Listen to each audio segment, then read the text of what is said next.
There you go. Oh, whoops, started right too early. Alright, guys. We are live here at Dat Wrasslin podcast, episode 7. Unfortunately, we're missing Soul again. Soul's not here, guys. Friendly reminder. Because because of issues. That's true. But of course, we are here. We're going to be discussing Raw first, SmackDown after, and then NXT 205, whatever. You guys know how it goes. Yeah. If you guys have been here, you know how it goes. You know how we roll. No need to really explain, Ben. Anyways, So it's just me, Ben, and Sheepshifter here. I don't know if Soul's gonna be in the chat or not. Have no information of that, so. He's not on Discord. I'll quickly keep an eye out for that. We've been trying to ask him if he's gonna join, but he hasn't answered because he has a little issue going on, family matter issue. And anyways, let's get into the podcast, guys. Here. Sorry. Go ahead. All right. Yeah, let's go ahead and jump right into it, guys. Yes, of course. So, Raw. We have Stephanie McMahon kicking off the show. Raw. Opening up. She comes out and basically tries to like sucker up, pussy up to Ronda Rousey, saying it was a good match and she was amazing talent. They wanted her on Raw to show her full potential of what she had to give to the audience and all that stuff. She was just basically, puckering up to Ronda. I don't know how other way to say it, because there's many ways to say it. Pussying up, puckering up, and all that shit. Sucking up. Brown nosing. Yeah, that's what it was. She does what she does best.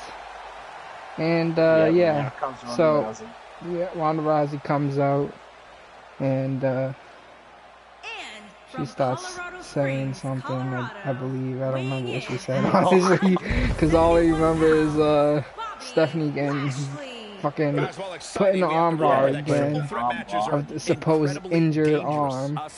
And okay, I found it really cringy because Stephanie was like, the way she was saying no, please don't do it, please, no, don't do it. It was really cringy for me, and I did not like it. It sounded really cringy.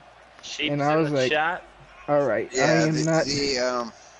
The arm bar itself even looked really weird. Like, it looked fake, and I mean, I know it's supposed to be fake, but it looked fake. Yeah.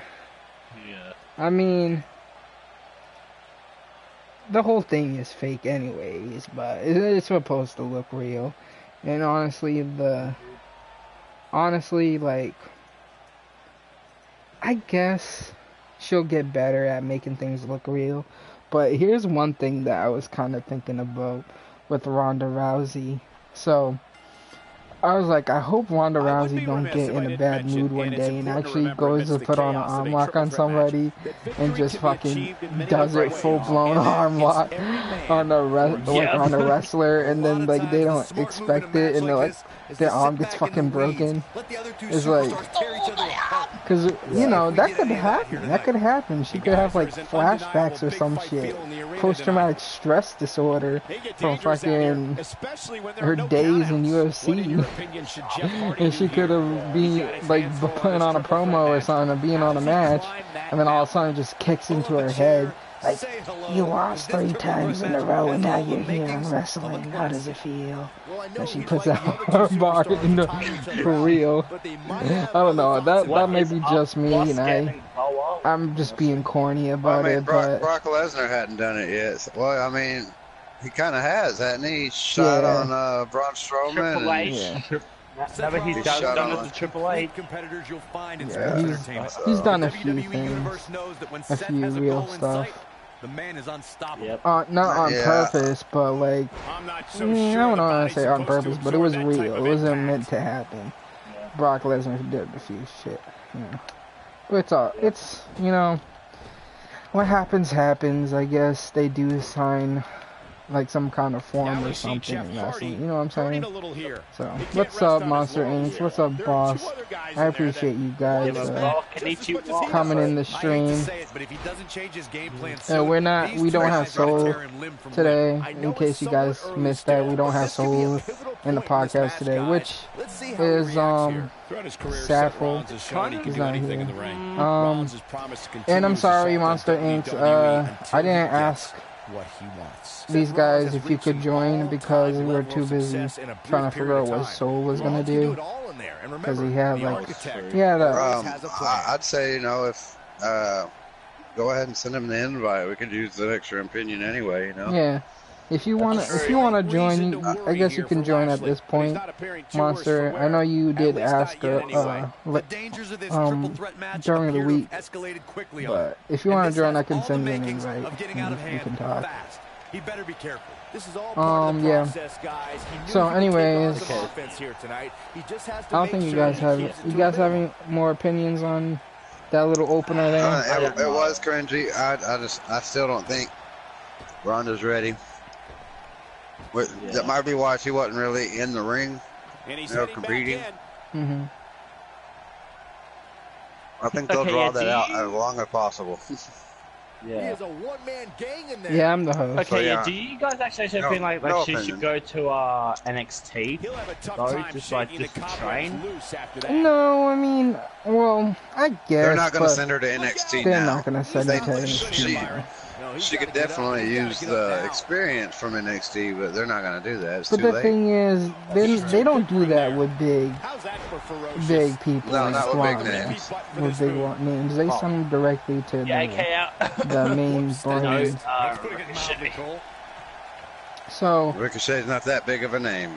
Yeah. Adam Cole is. Yeah, Adam Cole is a big name. I guess Adam Cole is a big name, but it's not like he's not like a big star, if you know what I'm trying to say. Not like, you can't say more people know Adam Cole than Ronda Rousey. If you go to somebody that never really watched UFC or wrestling in their life, and you mention the name Ronda Rousey, they'll be like, oh yeah, I know her. She's just that person. She's a star. That's what she is. And that's why she's on the main brand of Raw. And I appreciate you guys stopping by the stream. Make sure to hit that like button today. Yeah, so let's move on to the next place. Here's a surprise. Because we had... Well, not really. I mean, we pretty much called that one. Yeah, we pretty much called it. We pretty much called... Maybe the match was a surprise, but not the reveal. Yeah, not the reveal, but it was a reveal. It was a surprise for some people. Ember Moon coming out in a match for Nia Jax and Alexa Bliss, versus Alexa Bliss and Mickie James, which, in my opinion, I thought it was a pretty good match. I mean, I'm not gonna say it wasn't a bad match, and it wasn't the greatest match, but it was a good match for Ember Moon and Nia Jax. You know what I'm saying? Especially Ember Moon making a debut. Yeah, and Ember going over on Alexa, Ember pinning Alexa. Oh yeah, that was a big deal. She pinning Alexa. That was. I like Ember, crazy. But I just can't. I can't get what that she's. I can't get the thought that she's. Things definitely aren't looking very good for him right now. Just not. She lost so many times to Asuka. That it's I almost don't view her as good as they're gonna push her to be. Yeah, but I know she is, but it's in my head so much that she lost to Asuka so much that yeah, but then Asuka lost to Charlotte, so the whole fucking thing of Asuka being undefeated in NXT was a big thing. I guess she just needs to beat Charlotte. Yeah. If Ember Moon beat Charlotte, that would give her the validity she needs. Yeah. And I don't think. See, I was talking about this on one of my WWE streams. I think it was Tuesday, and we were talking about who would get drafted. I think it was a WWE machine we're talking about. And I was saying, I don't think anybody that made an appearance on Raw and SmackDown is going to be drafted to the other brand. So I don't see Ember Moon being drafted to SmackDown since she made her appearance on Raw. They wouldn't have her appear. They wouldn't have these people appear on Raw or in SmackDown if they were just going to do a draft anyways. They would have made them appear during that week. You know what I'm saying? So it would make no sense for Ember Moon or anybody that appeared, Bobby Lashley or Samoa Joe going to SmackDown. It would make absolutely zero sense. So I don't see a big deal of Ember Moon losing so much to Asuka since Asuka's on SmackDown anyways.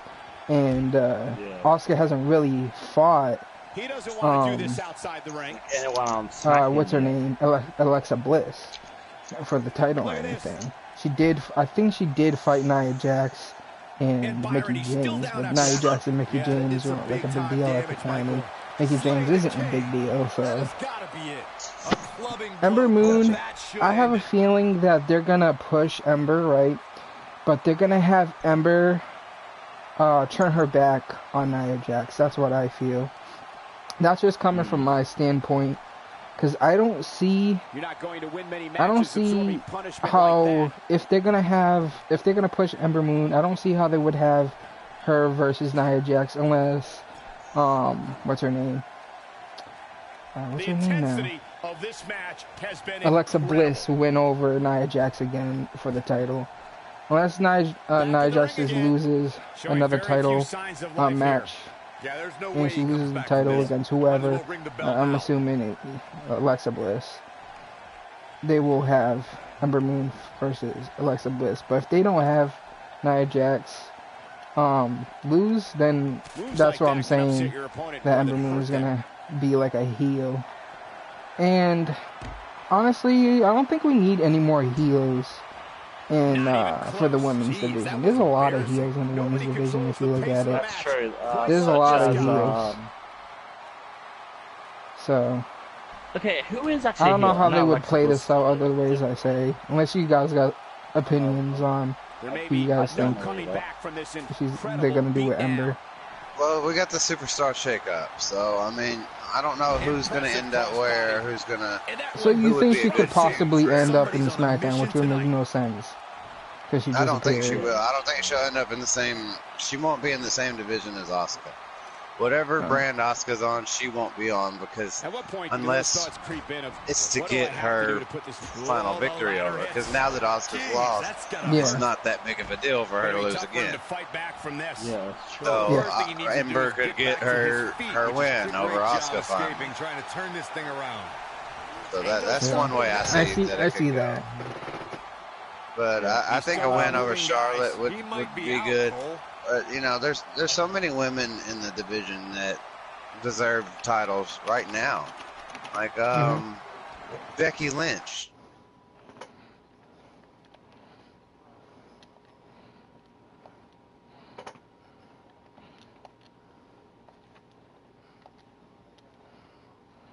What is she doing right now? I don't know. Who? Say that again. Becky Lynch. Oh yeah, Becky Lynch. Yeah. So what's she doing? What are they doing with her? I don't know what they're doing with Becky Lynch. Is she actually feuding with like Carmella and the other one? Yeah, I swear like they've been feuding with like I think it was the Right Squad they were. Like, I don't know. Like I think like that could actually be it. Or I may be wrong about that. Yeah, Becky can. Oh no, I don't care. Like what Becky Lynch does. He's not getting up. You can't like his chances. Yeah, I don't know. Women's division's kind of messy at the moment, if I had to say so myself. Yeah, it's like the 205 Live division. Also, it's like the 205. I wouldn't go that far, but it's a bit messy, honestly. Pen, what the fuck? Alright, let's move on to the next match. It was a squash match. It was a squash match. I mean, not much to say. Yeah, it's not much to say in this match. It's a match just so No Way Jose could could make his debut on Raw. I mean, can I say something? I'm not a big fan of No Way Jose, and I'll tell you this. I'll tell you why. I feel like it's just a recycled gimmick, and I said this to you guys in a private of Adam Rose. I just feel like they don't have Adam Rose anymore, and I feel like they're just trying to recycle his gimmick. And I never cared for Adam Rose's gimmick, so that's why I don't care for yeah, Carlos actually just said like right, No Way Jose a new jobber. Yeah, that's what he'll be, you know. He'll be something for the kids. Yeah, he's something for the kids. I understand that, and that's what, but it's just recycled shit. Like that's what I don't like about WWE. They try to recycle something they used before, but in a kind of differently. But it's still the same. It's still the same. If you look at Adam Rose's entrance and his gimmick, and you compare it to No Way Jose, it's the same bullshit. Just different song and different dance or whatever. It's just the same shit, and I don't care for it. The match was a squash match. It was what it was, and he's just gonna be a jobber. I don't know what you guys have to say about it. I don't know. There's like a lot of things like that, like I would actually love to say, but I can say it, Ben. That's why we have a podcast. I just don't want to say it because I don't want to get in trouble. Oh, it's something bad. I see. I don't care for No Way Jose either. I think it's pretty stale. I think there's better things that he could be doing. A guy his size, you know, he could be doing. Like just like there's a better gimmick. I mean, he wants to be some kind of baseball player gimmick. I think I noticed. So I mean, do that. Be a fucking baseball player. You know, hell, you don't gotta. I don't know. The No Way Jose, the name is corny as fuck. Yeah. The whole thing is just pretty cool. I mean, I guess it's fun. For the kids. Yeah, there's no way he comes back. Yeah. Might as well ring the bell now. Okay, I think like No Way Jose is just trying to be like the next Bailey. Remember, like he's not trying to be nothing. He's doing what WWE gives him. Yeah. And that's what he's doing. He's not trying to be anything. He's just doing his gimmick that he's given. And he could, just like WWE ruins everybody's future, so that's what it is, what it is. Yeah, say for example, like, right, like if I actually went to WWE and I got myself a fucking bad gimmick, because I would hate to get myself a bad gimmick. I'll just go, no, I don't want this gimmick, I want something else. Yeah. So up next we have that tag match. What is it called? The tag tournament thing. What is it called? Yeah. What did what's Kurt Angle call it? It's like a tournament. Tag team eliminator. Okay, yeah. It's actually a tag team eliminator match. That's what it is. Yeah. What a cringy name, though. I'm gonna say so. I think it's just a tournament, tag team tournament match. Yeah. Okay. This was actually like one of the biggest shockers. Wait, hold on. Before you talk about it, let's say who was in it. It was Carl Anderson, Luke Gallows versus the Revival for the tag team. Well, it's part of the tag team eliminator match. And for the Raw tag team titles, and the reason why these matches are going on is because what's his name? Because Nicholas was 10. Nicholas was he held the title. He was part of that match on WrestleMania, that 12-year-old. He was. And they end up giving up the belts. Well, technically, Braun Strowman gave up the belt. He vacated it after what? The next day, right? The next day after he won it, because it was like the next night. The next night after WrestleMania. And that's what pissed me off. It made that match pointless. Yeah. It made it pointless. Somebody's making messing up. This might be the end of the road for him, Byron. If he can't get back to his feet, you're absolutely right. Sheep, you there? Yeah, I'm here. I thought it was his mic. Okay.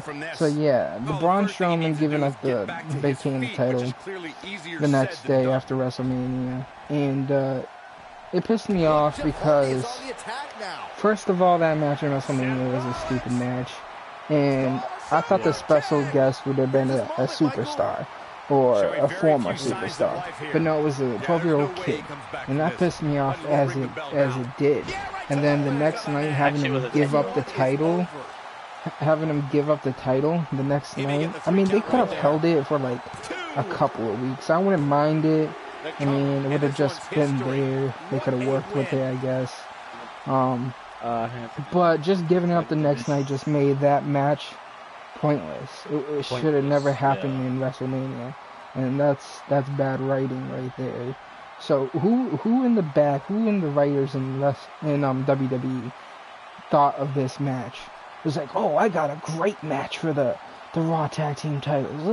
Let's do this. Let's put Braun Strowman. Everybody loves Braun Strowman. He's a beast, right? Okay, so he's gonna have a special partner. You know, a partner where they're not gonna know. They're gonna be surprised. We're just gonna drag this on for weeks, and then his partner is gonna be, guess what? A kid. That's right. Somebody from the fucking audience. A kid. Oh my God, isn't that crazy? No, it's stupid.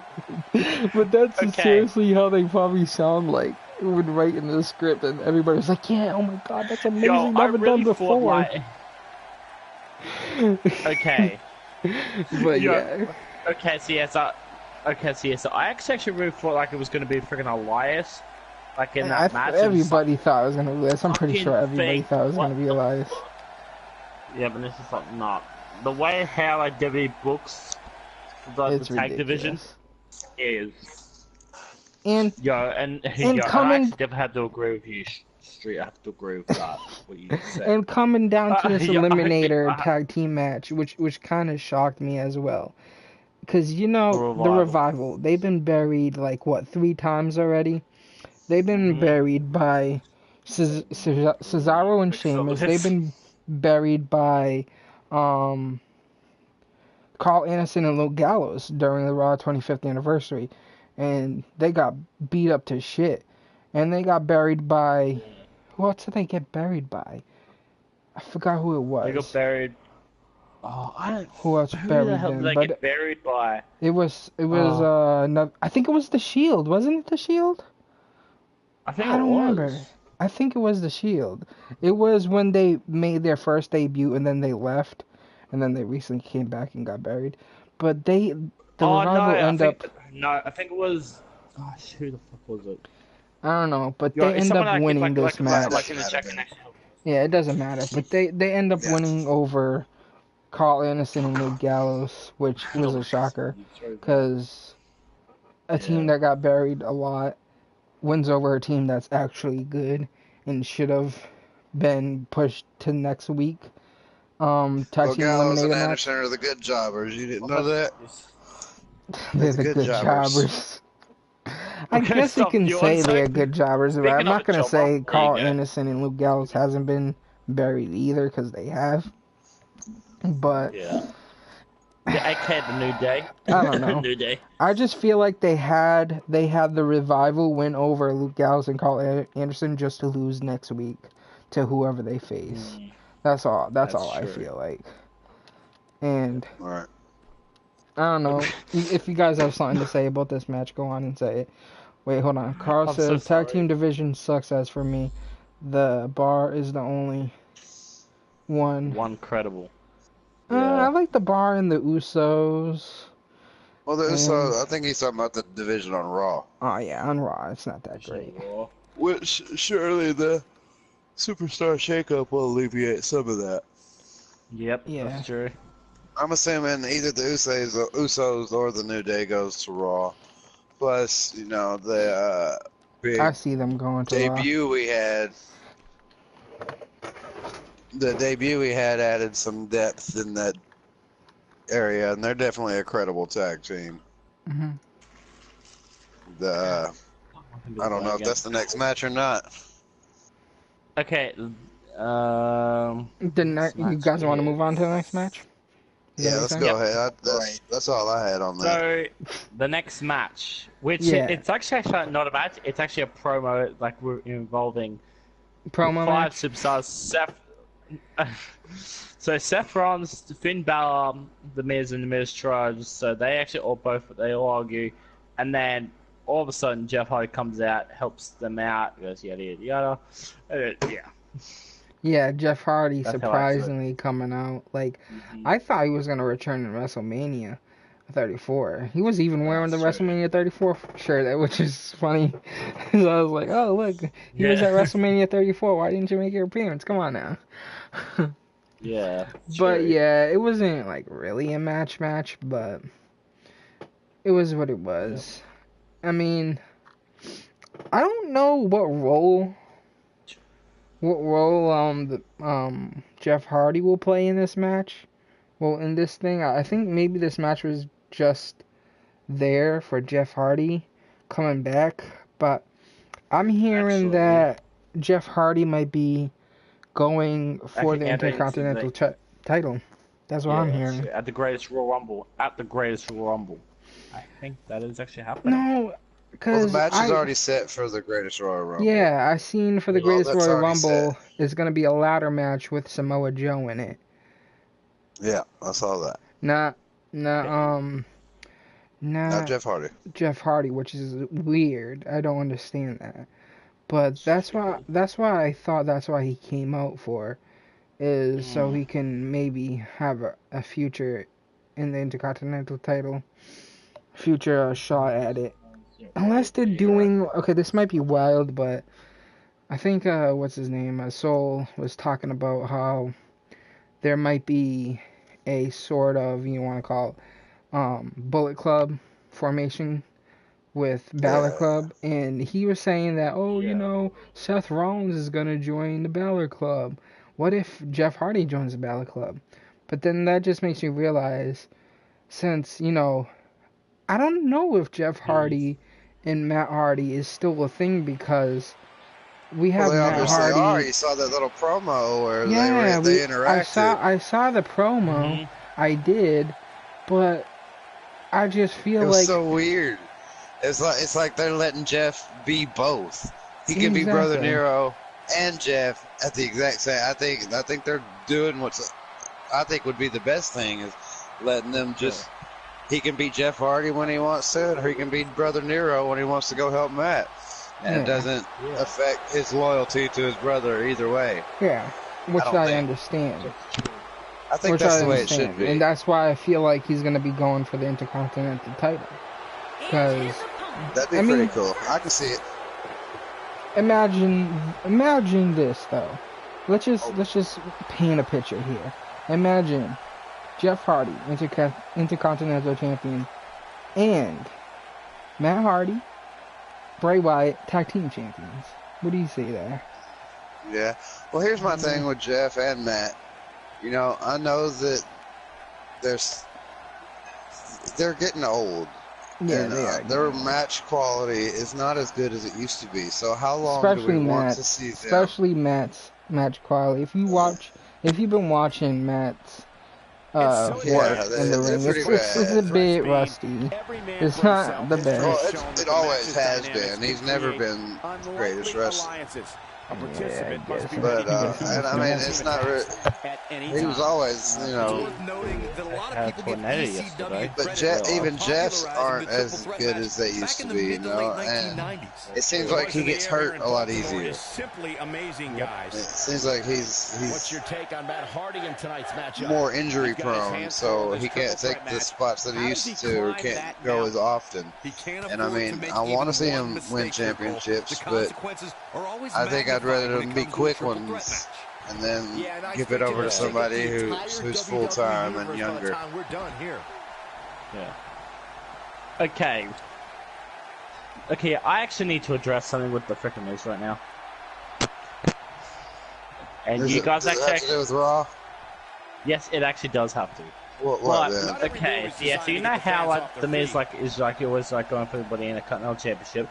I just think the Miz should go for a different title. I just don't like him like being right now, Ben. He just lost it, so that's the first thing he's gonna go after. It's his contractual rematch and all that kind of stuff. You always go after the belt you just lost. He obviously came into this match intent on taking the fight. After that, you know, whatever. But I think he'll keep going for. I think that's his belt. I think it's like he's had 4 championship rematches, especially when there are no countouts. But that's the Miz's belt, you know. Yes, man. Yeah, but I think like he should go for like a different title, probably the Universal. Which title. one? Universal title. Universal title. Or no, the WWE Tag Team Champions. I just think that's what like the Miz should go for. Like, no, it's just never like some other title, happen. except for the Intercontinental Championship. Okay, but who's gonna get knocked out of the way? Who's going to get knocked out of the way for the Miz to get his title shot? Exactly. Roman Reigns, Seth Rollins, Finn Balor, Samoa Joe, AJ Styles if he goes over. That's a long list of good people. Yeah, I know. You can't fit the Miz in. So, you think he feels awful now? You know, he's going to feel a whole lot worse until you can tell me who's going to replace, who he can replace, or who should go to the bottom for him to go up. Don't come at me with that. Okay. The IC title has automatically always been the first person the Miz's title. Like I'm always thinking would be Roman Reigns. Yeah, because Roman Reigns he's had many opportunities. I will say that. No shit, he has. He has. No shit. He has. No shit. He has many opportunities. Yeah, which I think Roman should just go all the way to the bottom. You know, or like just straight back to the line. Yeah, Ben, you think they're gonna do that? Think they're gonna listen to you? There maybe people like that actually disagree with me. Ben, which you know what I'm saying? Listen, how many fans been booing Roman Reigns and saying shit about him? You think they listen to the fans? No, man, it's not gonna happen. Even I actually boo him. Yeah, even I boo him because he's stupid. It's always countless opportunities I think from him. Showing his side over here. Showing his dark side. Seeing the dark side of Ben over here. Okay, yeah, because like this specific story, it's just been actually just eating away at me every single time. Like I was like, I'm sorry. Ben is not getting enough sleep at night because of his story. With Roman. Yeah, it usually like always happens. I'm sick and tired of like Miz getting his opportunity in a Continental Championship. Look out, there he goes. That's where he belongs, Ben. Miz belongs with the IC title. It's his title. He makes the title. No, he belongs with the Universal title. That's what I'm saying. No, it's not gonna happen. It's not gonna happen, Ben. Maybe way later. Way later, yeah, like 10, 20 years later. Yeah, but not he deserves to hold it at some point. I understand that, but it's not gonna happen anytime soon. Yeah, but in a Continental Championship, I just don't think it's. If he gets on a hot enough run, he can hold it for a couple months at least. I know. Oh. They put the regular heavyweight championship on Jinder fucking Mahal. Yeah. The Miz can hold the damn title. All right. I know, but the title, the IC title has always been Miz's title. Besides, and he's always had Brock Lesnar's contract is over after SummerSlam, regardless. Yeah, that's true. So yeah, Miz that's one person down, and then there'll be a point where they need a heel. And every once in a while, the heel gets lucky and wins. Who better to get lucky and win than The Miz? True, I feel you. He'll get his shot. It may not be this year, but his work will pay off. He does put in a lot of work for WWE. Okay, so what about he's one of the hardest workers they've got. Can we talk about something here? So what about the tag team titles then? Hold on, Ben. Hold on. Can we talk about something here? Since the shakeup is coming, do you see a potential Danny Bryan and Miz feud happening? Okay. Since for the past, needs to happen, but I don't know if it will. That's what I really since the past 3 years. Since the past 3 years. You know how the Miz always talks shit to Danny Bryan, and Danny Bryan can't do anything about it. Did you ever see that Talking Smack episode? Yeah. Yeah, I mean, that's all. You don't need to say anything else other than that one Talking Smack episode clarifies that that's exact. I don't know if that's too touchy, too personal, because I think a lot of that was real. I feel like it may be real, but it may not be real. I feel like it was more open mic real. I feel like that feud, that whole thing about talking smack was just open mic. You know what I'm saying? And another one. And there's the reversal from Finn Balor. He's capable of turning it on, but he's got to make sure he doesn't fade fast. Maybe. That's all you have to say is maybe.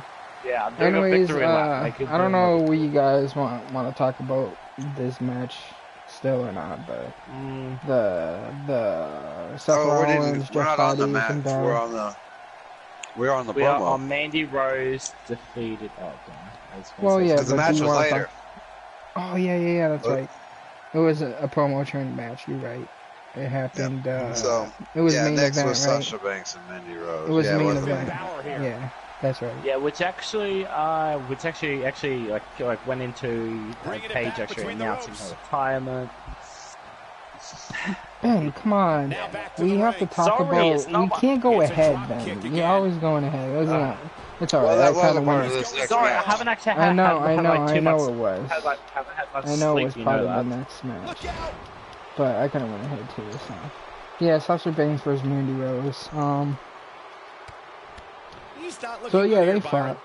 And you know who came out, right? Well, the more Bailey and Sasha crap, and sick of it. Already. I don't care right now. At this point, I don't care if Bailey decides to go to NXT and be a luchador. I don't give a fuck. They can just do whatever they want with these two characters, and I don't give a shit anymore. Let them do whatever. I'll just watch something. I'll go look at my phone and just wait for it to be over, because I don't care anymore. Bailey and Sasha, I'm so done. Even when their match, when this whole storyline is done, I think I'm done with those two characters anyway. You know, whatever. They can go. I'm sick of them. I used to like Bailey, you know, for the positivity, you know, the Sasha. good role model for the kids and stuff like that. But now they're trying to take that away, and I did like Sasha at some point, but some point during the whole Charlotte feud last year or somewhere, I just kind of lost interest in Sasha too. I don't know why. I don't know what it is about. I don't know if she did something fresh or what, but the certified boss, I don't care. I know they're just trying to make Sasha heel, right? Like they had made her heel before.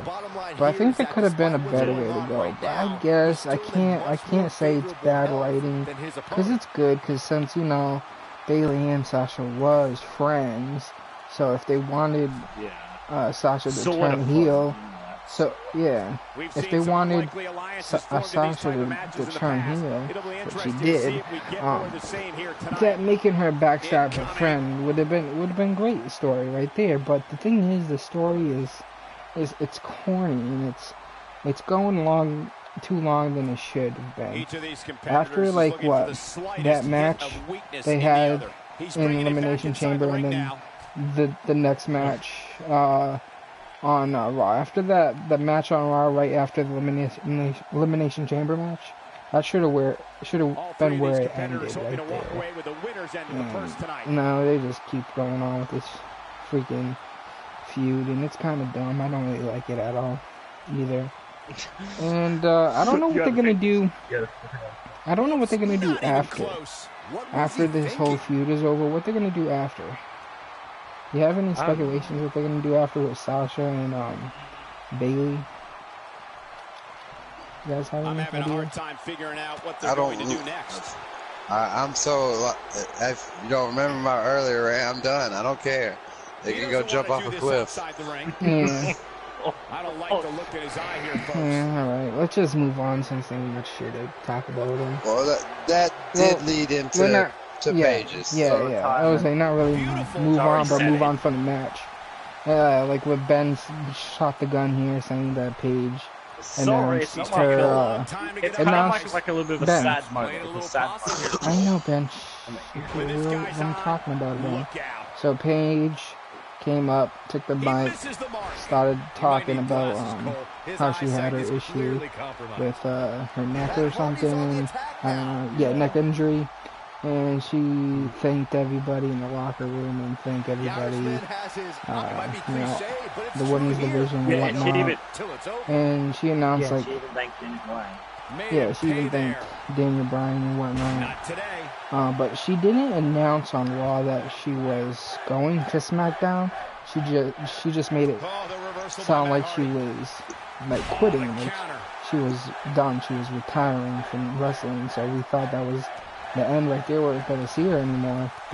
But since SmackDown is the next thing we're going to talk about, we'll just talk about it, how she appears on SmackDown, since it's basically the same topic. And so she appears on SmackDown, and she announces she'll be the general manager on SmackDown, since Daniel Bryan is now a superstar. He's wrestling now. He's in the ring in Raw. So she's a general manager now, which I don't know what I can think about that. I mean, I can't say it's the first ever women's freaking manager, because Vicky Guerrero was a manager, and and even Stephanie McMahon was also that one. Yeah, we had other women wrestlers. I don't think we count Stephanie as a woman. Shut up. I don't know. We'll see how that goes. We can talk more about it when we go into SmackDown. But yeah, the next thing, Ben, don't shoot the gun here. The next thing that happens is Elias comes out. He starts doing his, his thing, his music thing, Walk with Elias thing, and then he gets interrupted. Like always, he gets interrupted. And guess who comes out? That's right, Bobby Lashley comes out. Bobby fucking Lashley returns to Raw. And it's excited about that one. Doing that fucking in there pretty quickly. I'm excited about it. I'm excited, but when I get excited, I swear, alright? It's part of me. He's a big Bobby Lashley fan over here. Yeah, I am, because I used when I watched wrestling when Bobby Lashley was in it, I was a big fan of him when he was wrestling, and I'm happy that he returned back. I know there was rumors and whatnot, and confirmation saying that he was going to return in WWE. I think we talked about it on the podcast a few times, probably. And I was surprised that it happened on Raw, because last week or this week? It's still this week, right? Because it is Sunday, so yeah, this week on Raw. Yeah. And I didn't know if he was gonna come out. I thought it was gonna be somebody else. Like, my speculation to return, I thought it would have been like Batista or something. And I didn't expect him to come out, and I was like, wow, he's actually here. Wow, oh my god. This makes up for WrestleMania, when there was nobody that returned in WrestleMania. We had no returns at WrestleMania. And I was heartbroken. It was crazy. So, having Bobby Lashley return was like so much better, completely amazing. I gotta say it again. How about this? I don't care. Why does that guy bury my boy Elias, man? Yep. Huh? I mean, why they got buried Elias? I mean, he got buried. He got he got buried at WrestleMania. He didn't get buried. He didn't get buried at Raw, because it wasn't even a match.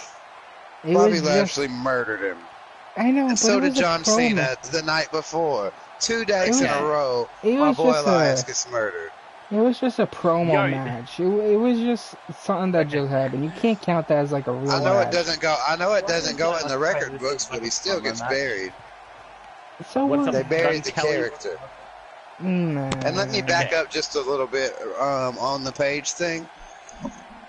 now that she's on SmackDown, how do you guys think she'll handle the Riot Squad?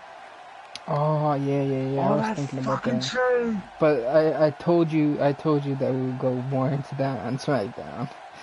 Yeah. Do you think she'll be in favor? Like she'll favor them, or do you think they'll avoid it altogether until the shake-up and break up the Riot Squad? So you feel like she'll be like a heel, manager? I don't see her as a heel manager in the SmackDown because SmackDown is supposedly the land of opportunities here.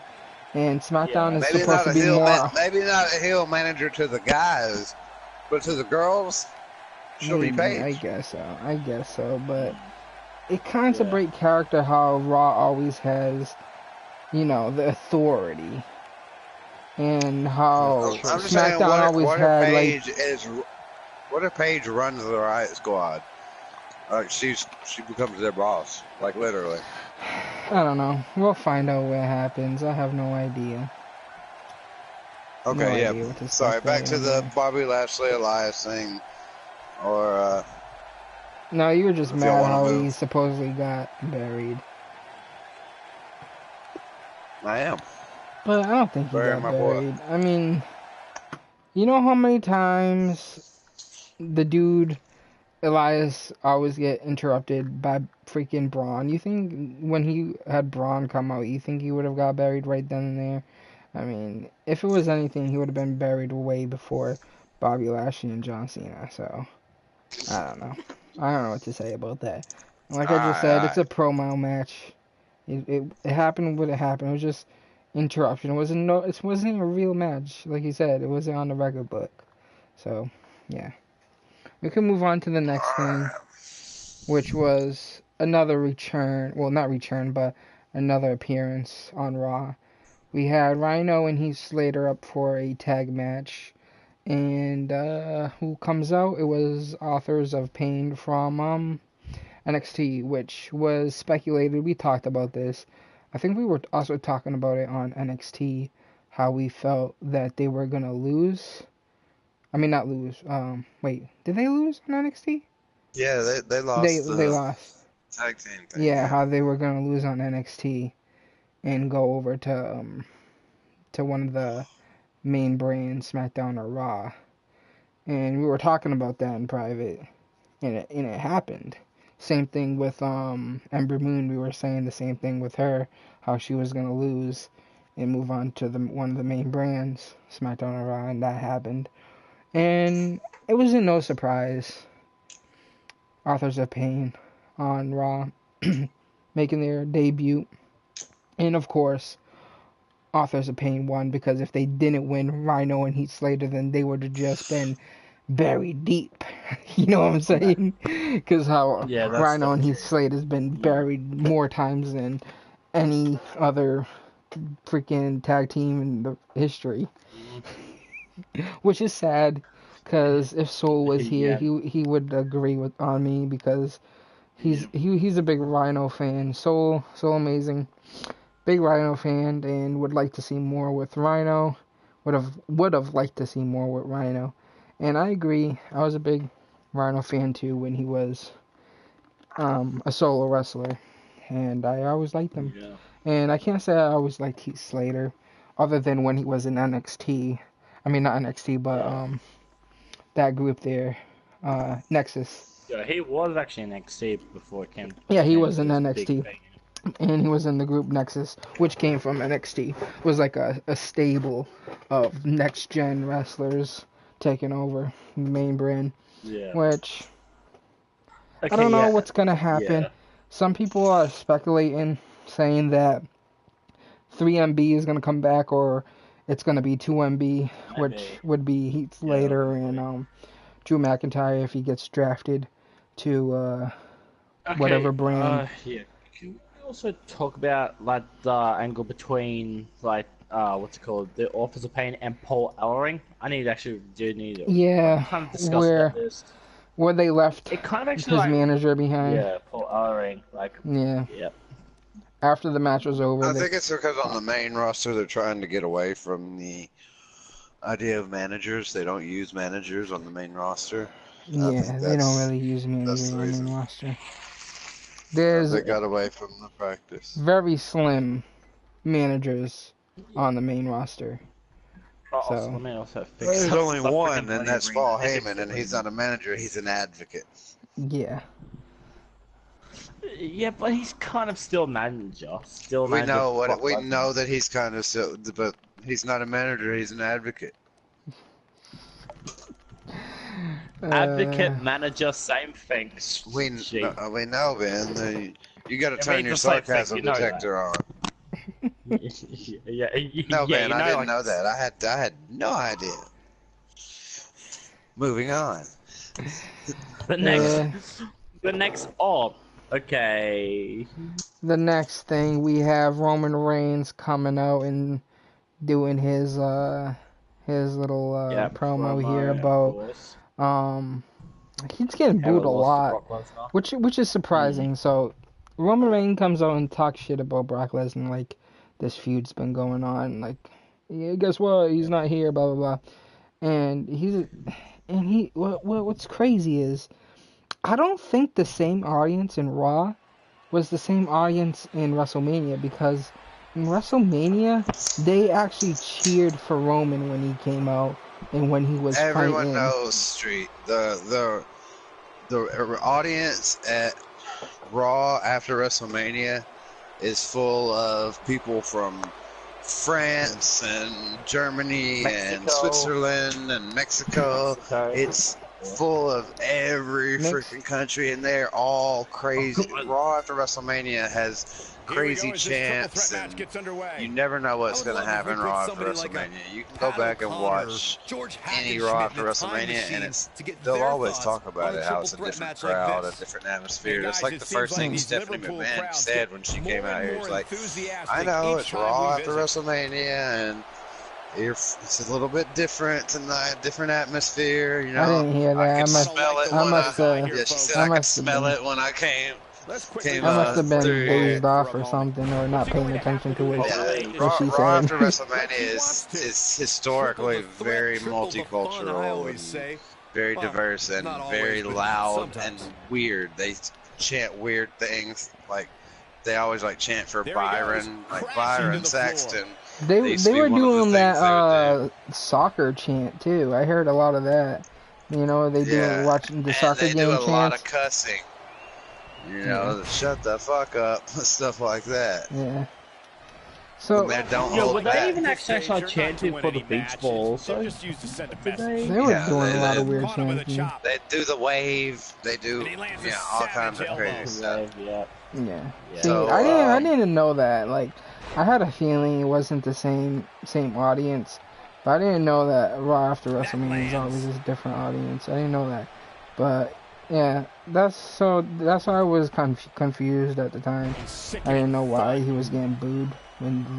Yeah, even just the other day he was getting probably cheered. Around the same time, Corey Graves and I guess Tom Phillips or whoever were talking about it. They were like, yeah, you know, the Raw after WrestleMania is always crazy. You never know what's going to happen. Sometimes they cheer for the people we boo for, and they boo for the people we cheer for, and it's crazy. You never know what's going to happen, but it's all in good fun, is what they say. But yeah, we had Roman Reigns doing his promo, and then we had a return. Hang on. Samoa Joe returns from his injury that he had. Didn't he have an injury? I'm pretty sure he had an injury. No, he actually had an ankle injury. Yeah, no shit. I said, didn't he have an injury? And you said no. Yeah, he did. Had an ankle injury. Okay, then why'd you say no? No, I just had to actually. Okay, no, I just had to freaking clarify what it was. Yeah, that's why I asked. Did he have an injury? And you said no, he had an ankle injury. Oh man. It means the same thing, you know. It means the same thing. Yeah. I know, man. Okay. But yeah, Samoa Joe comes out and he talks about how he wants to go after Roman Reigns after Roman Reigns is finished with Brock Lesnar. And he was deep in this conversation saying, "Oh, you always know, you know how this is gonna end every time you fight fight Brock Lesnar, you always lose. You go out there, you fight Brock Lesnar, you lose. You come out and start crying or some shit like that about how you lost, and goes, I don't know why. You know, something about, I don't know why you're always facing Brock Lesnar when you know you're gonna lose again, or some shit. Now this makes for good promo, because if we're correct on how the Greatest Royal Rumble is gonna have Brock versus Roman again, and then apparently Roman's gonna win over Brock, that makes for a good story. Because then Roman can come out and say, "Oh, I beat," he's not gonna say the same words that I'm saying, but he will come out boasting about how he won over Brock, and then Samoa Joe can just like, "Oh yeah, fight me," and then blah blah blah. I thought the Kindership was gonna do something to it. Ben, why are you talking about? Why are you interrupting me when you're talking about the game? Come on, Ben. Sorry. Okay, yeah. It was like a kind of funny of like how like the Kindership actually was actually when it was actually just standing for no reason. It was like just automatically standing on the ropes. But that's what I was actually just paying attention to. About Samoa Joe and Roman Reigns. Do you think Samoa Joe and Roman Reigns? Do you think this feud is gonna last? Because we already seen Roman Reigns and Samoa Joe feud, and it was We've seen a lot of it. Well, it's one of the better feuds that Roman Reigns can have that I've seen. Like him and Samoa Joe, him and Braun Strowman. Those are two Roman Reigns feuds I can get behind. But I don't know. I don't know if I want to see it again or not. I have a weird feeling though, because this is a lot of mix up here. Because supposedly Roman Reigns he's supposed to be turning heel. Roman Reigns. This has been a big thing going around. The Roman Reigns is gonna turn heel, and if he's gonna fight Samoa Joe again, and how Samoa Joe is a big heel, right? In his last feud with Samoa Joe, didn't he win Samoa Joe? Like, wasn't that the whole thing that he won Samoa Joe? The whole theory depends on Roman Reigns turning heel, which maybe not, but all evidence so far points to no. They're not going to have Roman Reigns as a heel or a face. He's going to be one of those kind of middle of the road tweener. And I don't think they're going to make him either way. They're going to let him do his thing just like they did John Cena. They're going to shove him down your throats. The kids who like him and buy his shit, awesome. The people who don't like him and who want to see him lose to Brock Lesnar and who want to see him lose at the pay-per-views, well, they still buy the ticket too because they want to see him lose. So it's a win-win no matter what. So I don't think WWE is going to change anything as far as heel face or do anything that definitive, because as far as Roman Reigns is concerned, the reaction he gets isn't going to change. Half of the crowd is still going to like him, and half the crowd is still going to love him. But you don't know that because we never had a heel Roman. Because look, if he turns heel, the hardcore fans are going to automatically turn on the push and start cheering him. The kids are going to start booing him because they don't want to see heel Roman. But it's going to be the exact opposite. The fans are going to start cheering, and the kids are going to start booing. You're going to get the exact opposite of what you want. The best thing WWE can do, and the only option they have at this point, is to just keep shoving him down your fucking throats. Eventually, it'll work. It worked for John Cena. Eventually, they'll sit there and have to say, well, you got to respect the guy's work ethic. He showed up for 20 years, booze and all, and put in the time and got the championships. He's one of the greatest, and they won't be able to challenge it. But that's the only thing that they can do, booking with Roman Reigns. And that's all they will do, I guarantee you. Unless something big happens that shifts the landscape, Okay. Like Bobby Lashley versus Roman Reigns. Bobby Lashley versus Roman Reigns. Bobby Lashley versus Roman Reigns. They're not going to make Bobby Lashley the poster boy. Yeah. Bobby Lashley's not going to carry WWE for the next 20 years. Yeah, you know what I mean? Okay, that's true. I'm just being logical and realistic about this. I know, but I mean, we can't say that it will give him a heel turn because it would. Even though if Bobby Lashley won't be there for the next 20 years, they're not going to give him a heel turn. Having him win over Bobby Lashley turn heel. He can fight anybody on the roster and not turn one way or the other, face or heel. This can't go on for much longer, guys. Okay. I get what you're saying from that standpoint, but I don't know what they're gonna do with him. I mean, I understand what you're saying. I've already thought about that. We've talked about it a few times, and I get that. But as for audience-wise and for people that follow the news, they hear about heel turn, and if that's what WWE's going for, and having Samoa Joe versus Roman Reigns, he would have to win over. I mean, Samoa Joe would have to win over Roman Reigns for that to happen. Yeah. And we already seen Roman Reigns win over Samoa Joe, so I don't understand why this feud would happen again, other than for that standpoint view of Samoa Joe winning over Roman Reigns.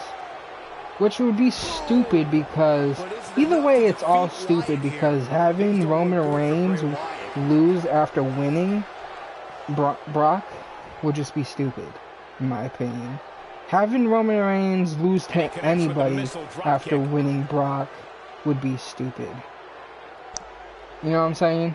Because you can't have Roman Reigns lose to somebody after Brock or win somebody stupid after Brock. So he can't go fight Samoa Joe after winning over Brock and winning the title and having to win over Samoa Joe, because that'd be just stupid logic in that point, because we know Samoa Joe ain't better than Brock. So that would never have happened, having Samoa Joe versus Brock and having Samoa Joe win the title over Brock, because that would have never happened. And if Samoa Joe wins over Roman Reigns, it would be even stupider. It would make it interesting, though. I don't know what's gonna happen. It's weird. Wrestling, WWE's in a weird spot right now with its writing. Yeah, it's confusing at this point. Also, I don't know what they're doing.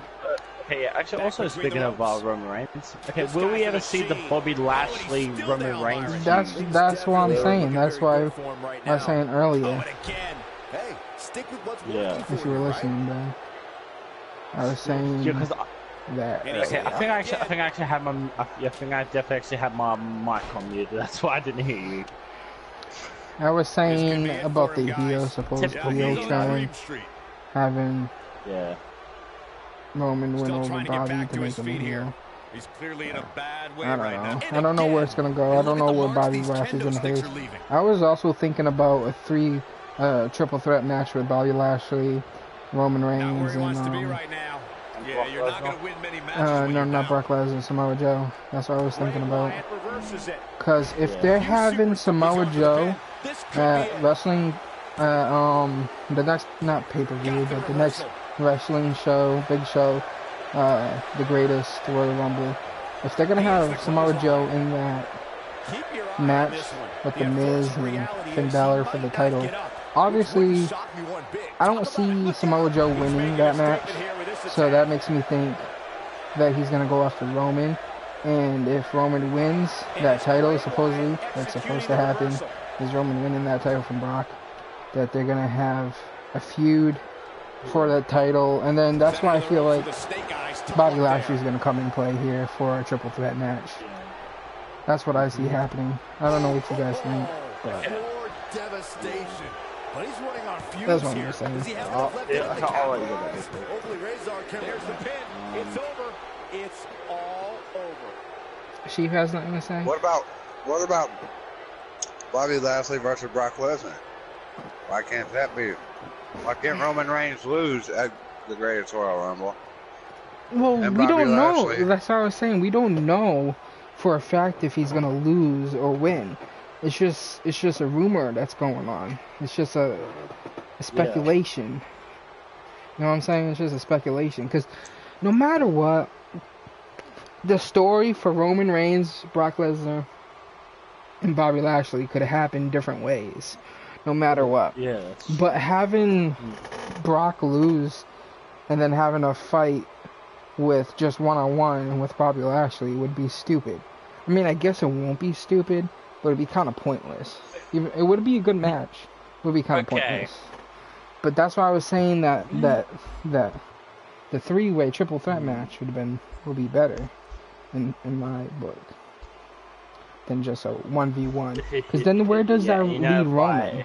You know what I'm saying? Where does that lead Roman? Roman just forgets about Universal title? They just drop Roman? No, that's not going to happen. I know you want that, Dan. I know you want that. Okay. Or Roman goes to SmackDown. Yeah, that could happen. That could happen. I could see that. Okay, so you want to go ahead and go into the next match? Yep. Oh, hell. Titus Worldwide versus Titus Worldwide. Woken Matt Hardy and Bray Wyatt. Yep. What do you think? What do you think about this team with? Man, here's what Matt Hardy. I really wanted Bray Titus Worldwide to win. Why? I'm kidding. Who would really want that? Are you shitting me? Nobody wanted that. I don't even think Titus and Apollo's family wanted them to win. Yeah. They were like, it's okay, just lay down, we know. Oh, God. Now, here's the thing, I don't understand. What's different about Bray Wyatt? He's woken. His dreadlocks. Only Ben will tell you appearance-wise what's different about him. No, but he's talking about gimmick-wise. What's different with Bray? I don't think when he talked, he didn't really say anything crazy. He didn't. It's like he wasn't trying. I thought he'd dive into it, start talking like it and everything.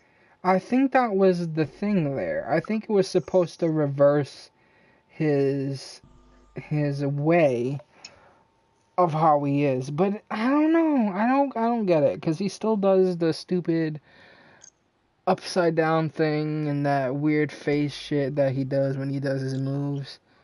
I don't know, but I called it during that match. Well, after that match that Matt Hardy had at his compound, I'm like, oh, now Bray Wyatt is gonna join Matt Hardy. And that's what I called that shit. And I seen it coming. Yeah. Because they weren't just gonna drop. They weren't just gonna drop Bray Wyatt there. They wouldn't. So he had to play a big role there. And having Bray Wyatt and Matt Hardy, I see that. I see it. I see what they're trying to do, but I don't understand the whole thing. Like you're saying, what's different about him? I don't see that. Like, so throwing him in that lake is supposed to make him different. Like, it's supposed to give him a different persona or something. I don't know how to say it. It's supposed to. Yeah. I thought it was gonna make him woken. Yeah, Bray Wyatt, it's supposed to make him like woken or something. You know what I'm saying? But it's not there. So I don't know. That was disappointing for me personally. Otherwise, I like the combination. I'm not sure that I like that Sister Abigail under the Twist of Fate thing. Looks a little dumb to me. But whatever. Yeah, and the other one with Randy Orton wasn't dumb? What do you mean? Oh, throwing him into an RKO? Yeah, that was dumb too. Yeah. It's like what you're doing has no effect on the final finishing move whatsoever. You just basically just lean him down and fucking stare into his eyes. You just basically did a weird Irish whip. Yeah. Okay. Yeah, basically. Oh, God. You did a weird ass Irish whip. That's all you did. But otherwise, I think at the way this is going, this leads to the tag team eliminator thing being the Revival versus Woken, Matt, and Bray. Mm-hmm. So obviously, Woken, Matt, and Bray are going to beat the Revival. Yeah, that's what I'm saying. They're not. Earlier. So, and then we're going to get Woken, Bray, and Matt for the title against the Bar. Yep. I don't know. I don't really have a standpoint of view of Matt Hardy and Bray Wyatt. I get what they're doing, but I just don't understand why. Well, I guess I understand why, but I don't get it. Because if it's supposed to make, like we were talking about, if it's supposed to make Bray different, you know, it's not there. He's the same. You know what I'm saying? He just teamed with Matt Hardy, that's all.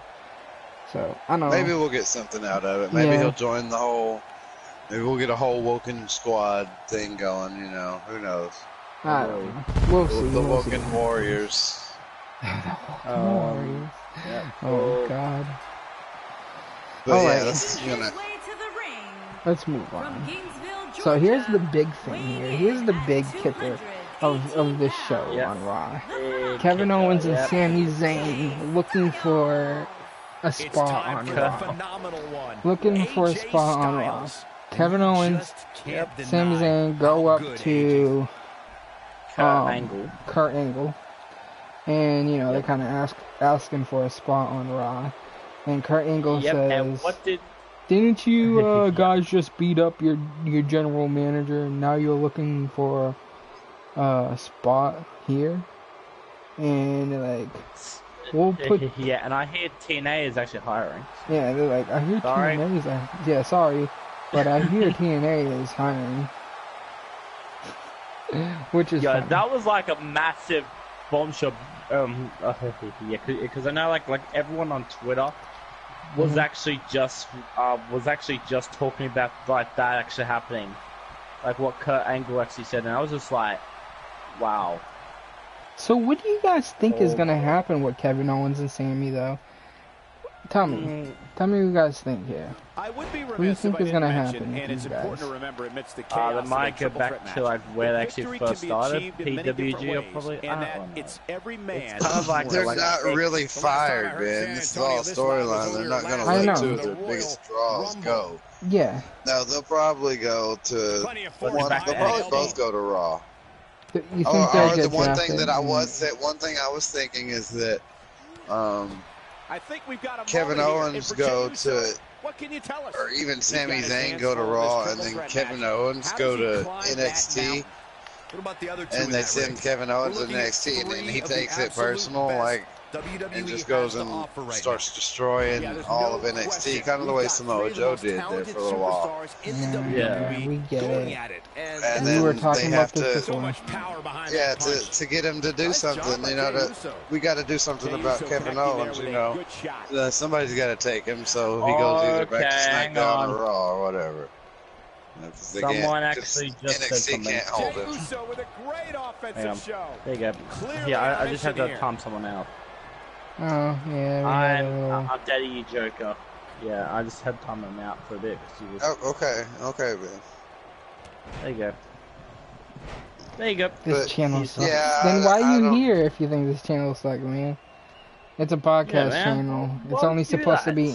It's only supposed to be entertaining for people that watch wrestling. Yeah, wrestling business, like. Yeah, we're not trying to. It's not about the gameplay. I'm sorry. This channel is not about the gameplay. We're not playing it good, and we're not showing, you know, these cool games. It's a podcast, you know. Gotta calm down. The WWE. Yeah, sorry, I had a rant there for a second. Yo, it's just a game. Who cares? Okay, can we actually like, go back to the IC Championship for like 1 minute? You want to go back to the IC Championship? So you actually so you actually said like so if like the Miz actually doesn't go for the IC Championship, like who could take their place? Okay, could there actually be like an option that Samoa Joe could, you know, could become IC champion? We were just talking about it, Ben. We're saying we don't see Samoa Joe being IC champion. Yeah. I could see him as IC champion, but I could too, but it's not the right time and it's not the right place. They just threw him in that match for God who knows why. But actually, you might be right. They could have just threw him in that match just to win it, but then it would be stupid as is. Because then it would make no story for him and Roman, unless they want Roman to have the IC title or something. No, it's just stupid. I don't know. Let's go back. And you know how, like when Samoa Joe had the when Roman Reigns had the IC title, his reign sucked anyway. We'll say that. Sorry, you just hate Roman Reigns. I know. I know, because he's like, okay, I actually wouldn't actually like say it to like this to him like a real personal, but I would actually like just say it because it's just my opinion. It's just that like I do respect Roman Reigns, but I just don't respect like what the WWE are actually booking him at the moment. That he's here. That's what I'm trying to say. Yeah, I know. I get it. I know what you're saying. But nobody understands. You know exactly what I'm trying to say. And AJ Styles are showing them how they do it. I'm here. So, I'm hosting. Kevin Owens, Sami Zayn. Yeah, we love on podcast. Yes. Yeah, Kevin Owens, Sami Zayn. I don't know. I just feel like they're gonna get drafted either way. I mean, they're still on the roster, and I feel like they're still part of WWE. But I feel like they're just gonna get drafted. But the thing is, they can't be drafted separately. I don't see them being drafted separately after this quote-unquote tag team bond that they have. So it's either they're gonna be on Raw or I don't know. I guess Sheep's little speculation here is kind of wild with having Kevin Owens or one of them go to NXT. But the thing is, I don't see that happening, just because you can't have Kevin Owens without Sami is what I'm saying, and having them both on NXT is not gonna happen. So, and plus having them go back to NXT is a bit wild since Kevin Owens did dominate NXT, and Sami Zayn did kind of do his part in NXT as well. So, yeah, it's a bit wild explanation, but I get what you're saying for a minute. This is simply amazing. I don't know. We can move on. Oh yeah, the match with the main event: Matt Hardy, Seth Rollins, Finn Balor versus Miz and Miztourage. We talked about it a little bit from the promo, but I thought it was a pretty good match. I mean, I want to say all 6 of these superstars are amazing, because the Miztourage is just the Miztourage. They're just the Miztourage. I mean, they're nothing special. But the 4 of those guys, without the Miztourage, they put on a great match. Anything with Finn Balor or Jeff Hardy and the Miz and Seth Rollins is going to be a good match anyway, so it was what it was. I know that some people may say it was a match that wasn't needed, but happened. I mean, I get that it wasn't needed and it happened, but like, because we've seen so much of it already, and I don't know how long this feud is going to play out for, this whole Seth Rollins, Finn, and Miz feud is going to play out for. I'm not sure how long it's going to play out for, honestly. It could play out for a while, and I don't know if I want to see this feud for a while, is what I'm saying. Not that that's a bad feud, but you know, it starts to get boring at one point. You know what I mean? Just like with any other feuds. You can't have a really, really long feud unless they make an amazing feud where they put on great matches and great shit is happening. You know what I'm saying? I don't know. What do you guys feel about this match? I know most of it was to give Jeff Hardy, you know, Man, not any his heat back, like put him in a match since he came back. But I don't know. You guys can talk about it. Yeah, that's the only thing that I think it was for, was just to let a reason for Jeff Hardy to come back, and that's all it was. But, you know, if they wanted a reason for Jeff Hardy to come back, they could have had I don't know, something to do with and there it is, boys. him and Bray, or Matt and Bray. They could have a six-man tag or something. You know, anything. I need to actually just quick address something right now. Go ahead, Ben. It just doesn't actually like revolve around wrestling. Like it's just someone else wants me to go play Fortnite right now. Oh, no, it's like, don't worry about it. I know. If it doesn't have nothing to do with the podcast, then don't bring it up, Ben. Don't worry about it. Just you got a job, Ben. This is our job. That's true. Oh my God. Okay. I'm Daddy, you joker. Yeah, I know, like, we're... Ben. Don't even acknowledge it in the chat. Just chill. Whatever. Fun. We'll keep going. He's like, no. But, okay, so yeah, so of course we did that. So, moving on to SmackDown. We kind of already covered it in Raw, how Paige basically... Paige is general manager on SmackDown. In the beginning of SmackDown, she comes out and she announces that she's going to be general manager of SmackDown. Yep. And we kind of already talked about it when we were talking about Paige on Raw. Kind of went over this already, so we can skip it. Nothing special there. I mean, we already talked about it, so let's just skip it. Yeah, okay. Yeah. So the first match was the number one contenders match with the Usos and the New Day. Obviously, I had a feeling who was going to win this, and Usos won it. I already had a feeling they were going to win it. I don't know what you guys thought, but I had a feeling they were going to win it. So the Usos did win over the New Day. Now, I don't think that's a problem, as New Day is New Day, and the Usos is Usos. Yeah, true. I don't think it buries anybody. I think just having this match makes them look good both ways, because they did put on a good match. It was a really good match. I enjoyed it. And, I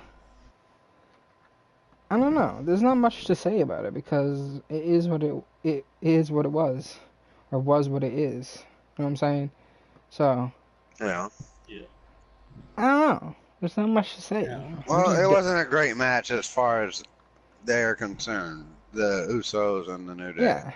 Yeah. You know, it was a match. It was a good match. Something bigger, something better from them. Yeah. But at the same time, you know, they can't all be 5-star classics every time they step in the ring. Yeah. I get it. No I problem. mean, they're just going against Bludgeon Brothers next, so that can't be a big deal. Well, I don't know. I think does this all lead to I'm hoping maybe a big Bludgeon Brother Authors of Pain smash up. Huh. You think so? I think so. That'd be a good match in my opinion. I'd like to see it. Same. I feel what you're saying here. But we do, yeah, like you said, we do have the little shake-up happening, but this match is set in already, so I mean it can't change. I mean the Usos versus Bludgeon Brothers can't change because it's happening. Well, no, that's why I'm saying. That's why I'm predicting the Usos win, so Bludgeon Brothers can go to Raw, or Usos lose and go to Raw, and Authors of Pain go to SmackDown. But I don't see the Authors of Pain going to SmackDown as soon as they just went to Raw. Doesn't make sense. Yeah, I get you. So the only way I see it is Bludgeon Brothers losing at Greatest Royal Rumble, maybe with New Day helping and forming that faction you were talking about. Mm-hmm. Who knows? I want that faction to happen too. Well, you do. Yeah, I do. Usos and a little bit of New Day. It's a good faction. Can't wait to see it. It's gonna happen. I can feel it in my bones. They're amazing teams. But yeah, you got anything to say about this, Ben? This match? Nope. I got nothing to say about this. No. No? This was like... Okay, remember, Street, I didn't actually watch SmackDown. Why didn't you watch SmackDown? I don't know, it's just like, it just doesn't feel right to me anymore, because like what they're doing with the freaking, this, I don't know what they're actually doing anymore with You don't like Paige as manager, is that why you don't want to watch SmackDown? Okay, no, it's not because of that. You got a Daniel Bryan match. What are you talking about? You don't like SmackDown. See, it's your own fault. Yep. Sorry. Yeah, you should be. Now apologize. I didn't watch it. I didn't watch it today. Ben, you're supposed to be loyal and you're supposed to watch these matches and for doing the podcast. I know. Well, Ben, just sit in the corner while we talk about SmackDown. I've ever seen a superstar connect with an audience quite like Daniel. This is why we should have had Soul. You didn't do your homework, so you got to sit in the corner. This is why we should have had Soul here. Yep. Soul should have been here. Because we would have had more to talk about. But do you think he's mentally prepared for tonight's match? But not. We're going to find out very early on. So next match. Next match is Natalia versus Naomi. You're in big trouble. It's that simple. Didn't care for this match, honestly. That's true. Well, the match happened because Naomi, didn't she win? I do not like SmackDown. Didn't she win the Battle Royal? She won the women. Yeah, at least she's not getting buried, you know. So there's that. That's true. That's true.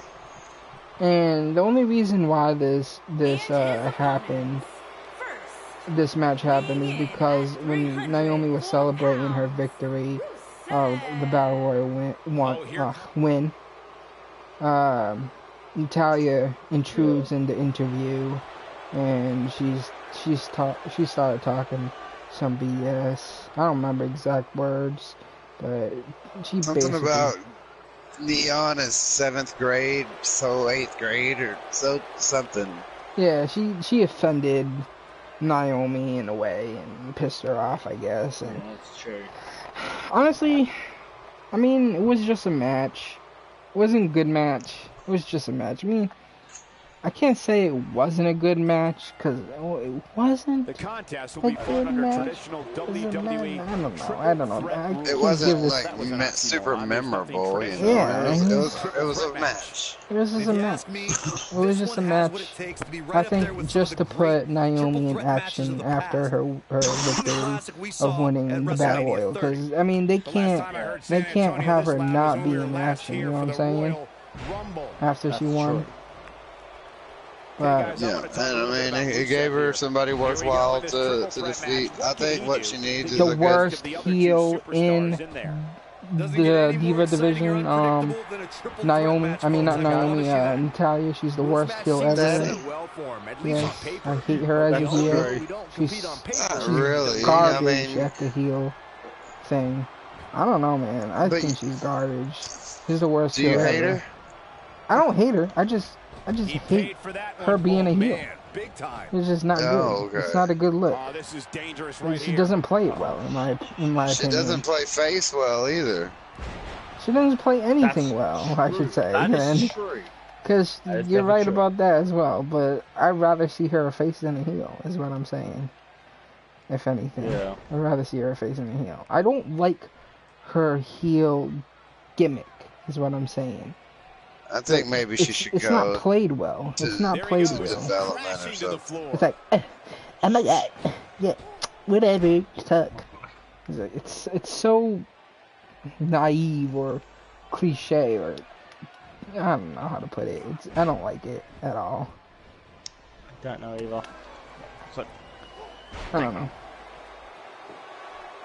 They do what they want to do with Natty. They do what they want to do with her.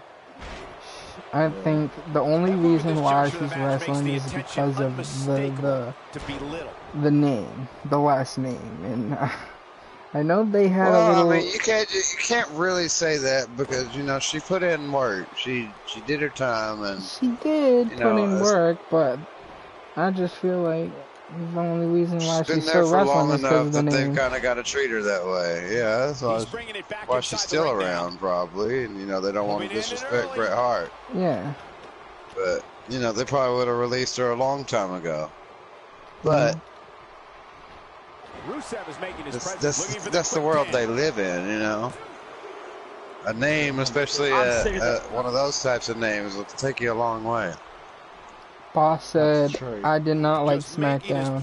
I'm Team Raw, Boss. Yeah, I don't know. Okay, so I was a big fan of SmackDown. And that was before the shakeup, though. He's too quick for him there. And then I turned to Raw. And I don't know what this next shakeup, if it's going to make me back to Team SmackDown, because not last year, but the other year, I was Team SmackDown. And I liked SmackDown. Yeah. And I say I can't like SmackDown currently, but as for the entertainment they're giving us is not that great. Yeah. As Raw, but they do have good talent on SmackDown. You can't say they don't, because they do. They have a lot of good talent on SmackDown, and I think it should be more entertaining. But we'll see what happens with the shake-up. Let's see who's going to be on what. But yeah, we can move on to the next match. Yeah, 2016 SmackDown was great. I agree with you. Yep. We can move on to the next. We had here we go. The Charlotte Flair, the iconic duo, and Carmella business. Yes, finally. Ben, you seem excited for this. So yeah, I do. Charlotte Flair. Yeah, she was talking about how she actually beat Asuka. She was ready for Asuka. Yeah. And then she actually said, "So who can I make magic with next?" And and automatically out comes who does it actually come out with? The iconic duo Billie Kay and Peyton Royce. They both come out and they attack Charlotte Flair. They lay her out, ram her right into the steel steps.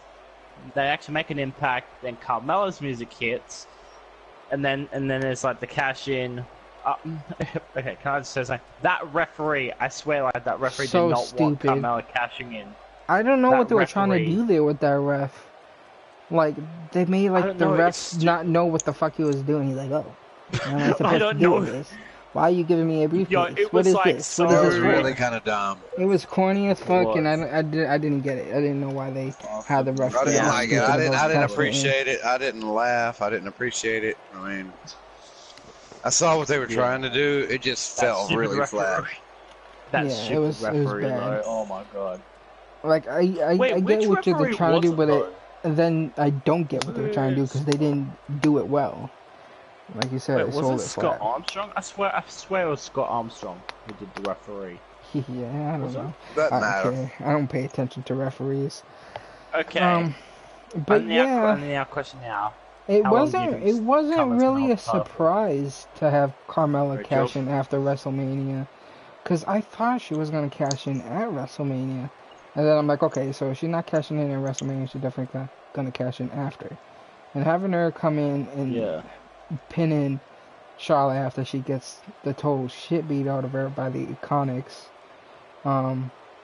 So this is confusing to me in a way, because so does that mean the Iconics is gonna go after Carmella? Because the whole point of the Iconics coming out and beating the shit out of Charlotte is because they even said it that title would have looked better on them or some shit. I'm not quoting them exactly, but they said something about the title, and they started beating up Charlotte.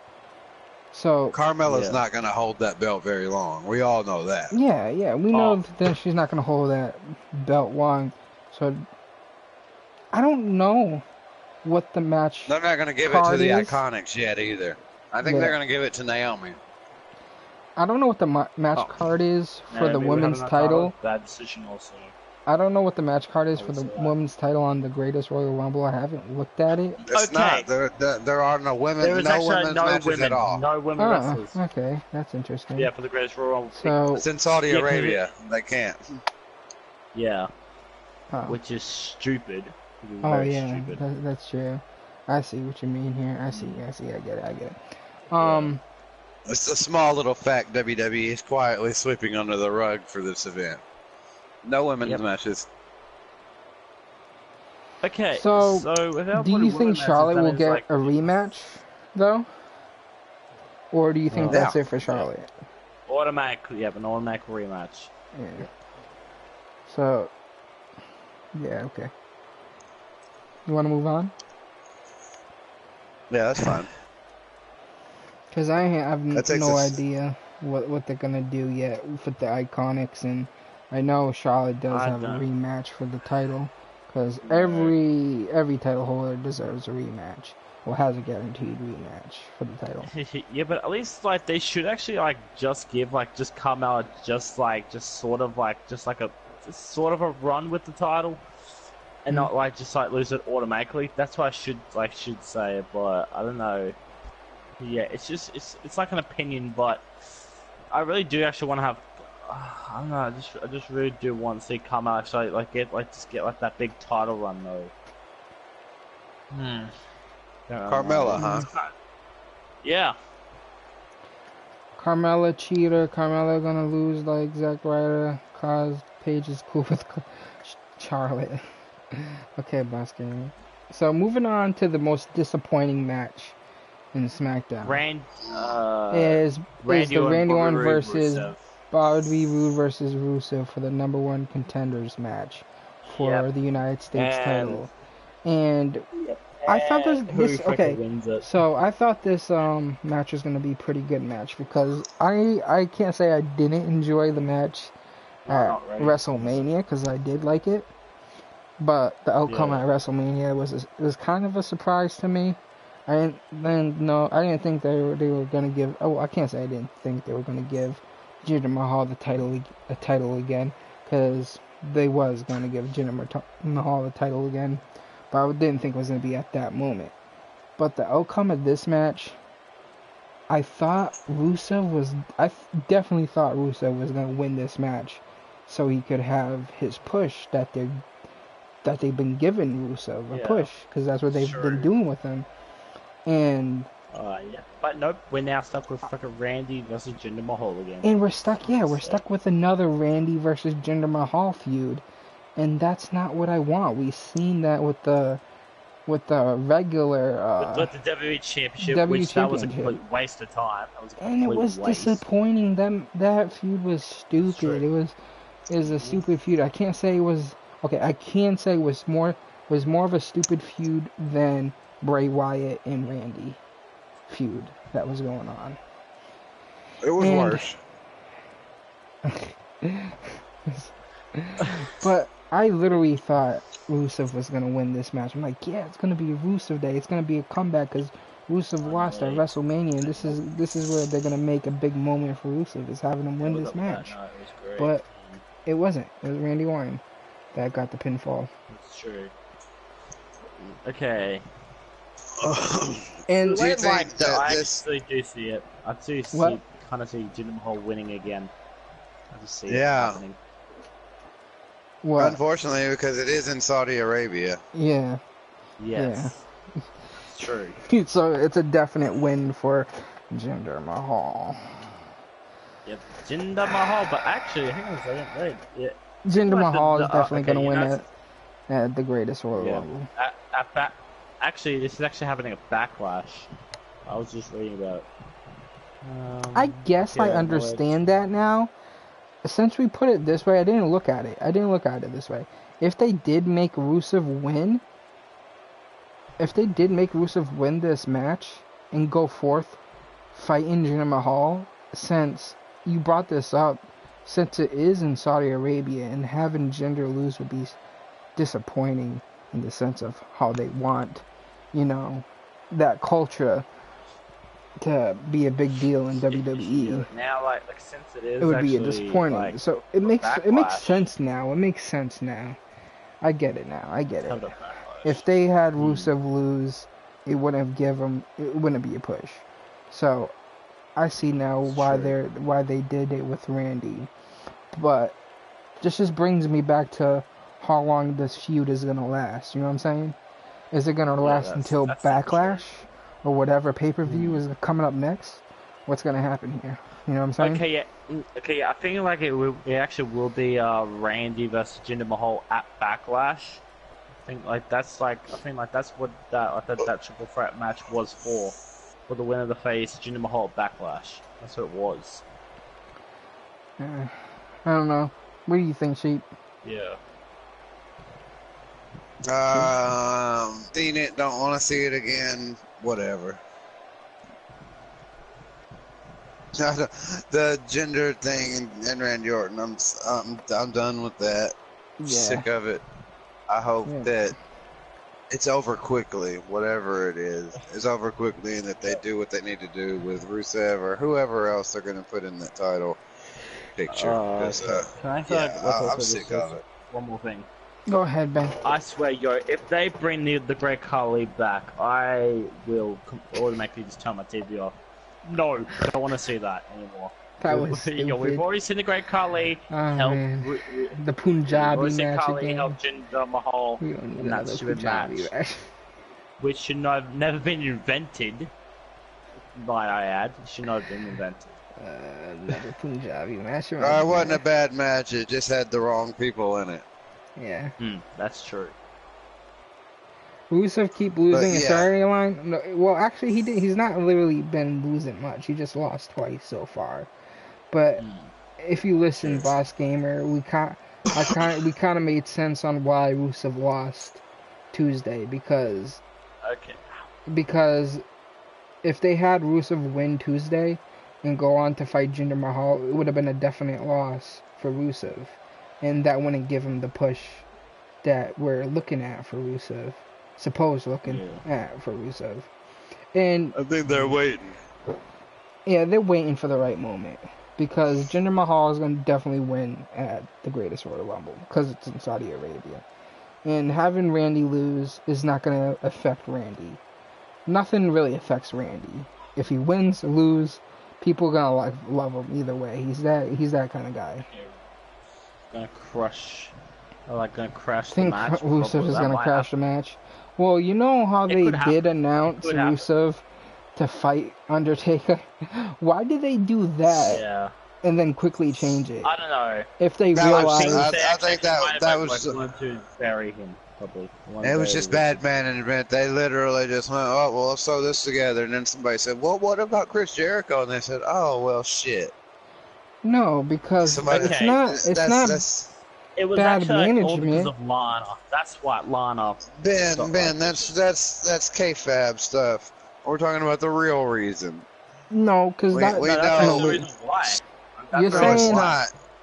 Ben, the storyline is not because Lana thinks it's too dangerous of a match for Rusev to be in. That's kayfabe. That is not the real reason. That's kayfabe.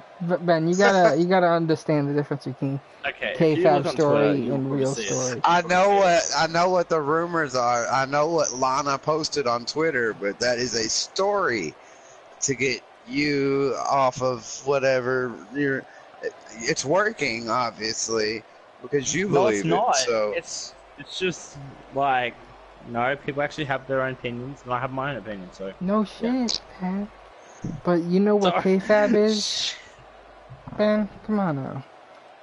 I do know what kayfabe is, but I'm not saying it.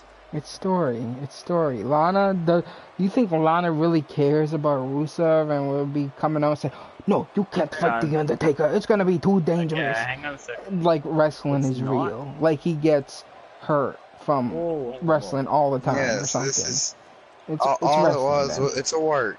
It's the Lana thing is a last minute adjustment on the fly. Like, well, let me throw something quick out there to respond to make it look storyline credible, so it doesn't look like, oh, they just pulled Rusev out to keep her in the storyline to keep him saying that no, he's still in WWE, he's not quitting. Because if Lana hadn't have done that, it would have been like, oh, well, maybe Rusev's gonna quit, which they were still saying anyway, but it kind of squashed it down a little bit. Yeah, which is actually not true, because like the Rusev actually quitting, like they just made it up, just like get some buzz in the whip. Like, that's all it was.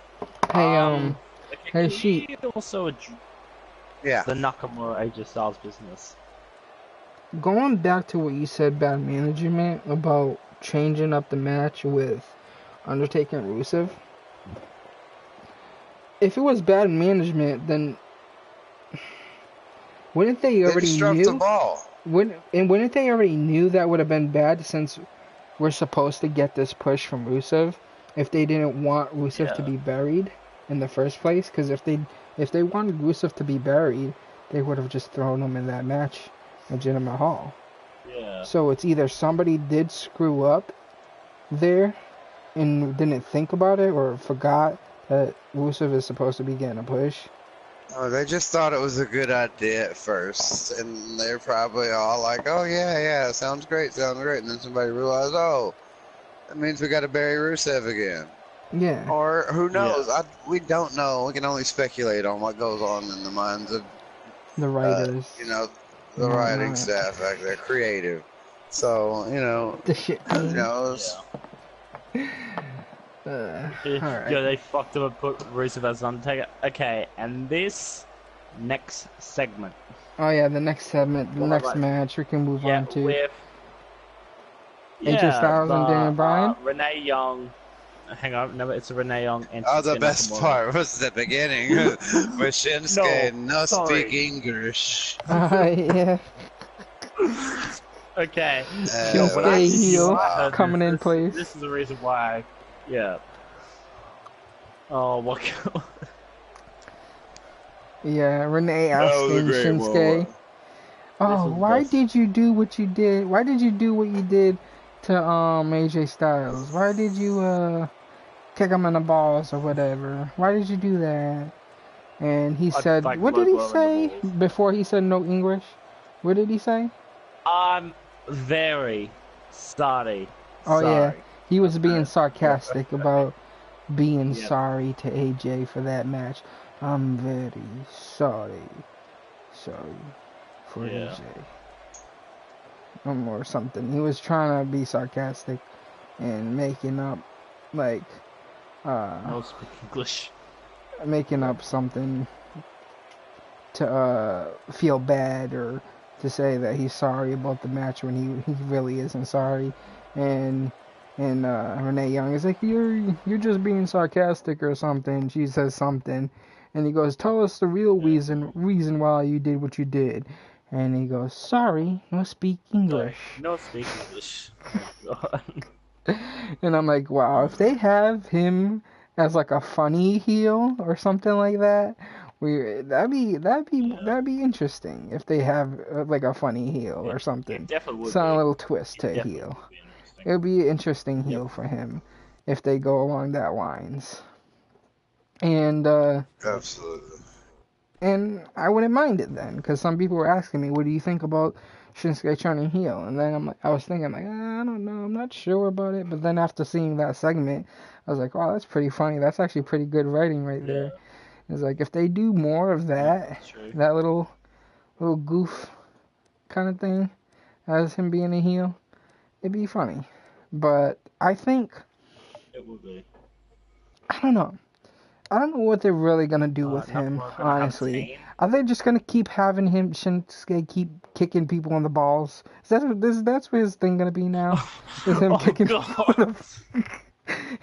people in the balls? Just going out there and kick them in the balls and say, sorry, no speak English. Can't tell me anything why I'm doing this, because I don't speak English. No, he'll actually like keep like low and them run the ball sack. Yeah, blowing them. I said kick him in the balls, punching him in the balls, whatever you want to call it. Wait, you just said blowing them in the balls. That's what you just said. I swear, like that's what you said. Nakamura gonna have a team. They fucked up and put Rusev in the So you just said that. I thought this match with AJ Styles and Daniel Bryan was gonna be a good match, cause like looking at it, it was like, oh, we're gonna get a good match. AJ Styles versus versus Daniel Bryan. It's gonna be an amazing match, but no. You know what happens. Shinsuke comes out. Yeah. Fucking beats the shit out of AJ. Yep. Punches him in the balls like 3 times. Low blows him like 3 times. Yeah, but there could actually. Okay. So this is actually like what I think I might have been discussing in one of my streams. So so do you actually think like Daniel Bryan might be actually into like the thing just like this match for the WWE Championship, like in the triple threat matter? I don't know. I don't know how to see it. I don't know. Yeah, because if it was like Nakamura, AJ Styles, and like say for example Daniel Bryan, that would actually be like just that would actually be like a what would it be called? It'd be called like a pay-per-view like matchup. But like having that on SmackDown, I don't really know. Yeah, I just want to see like what your guys' opinion on this is. That's all I just want to know.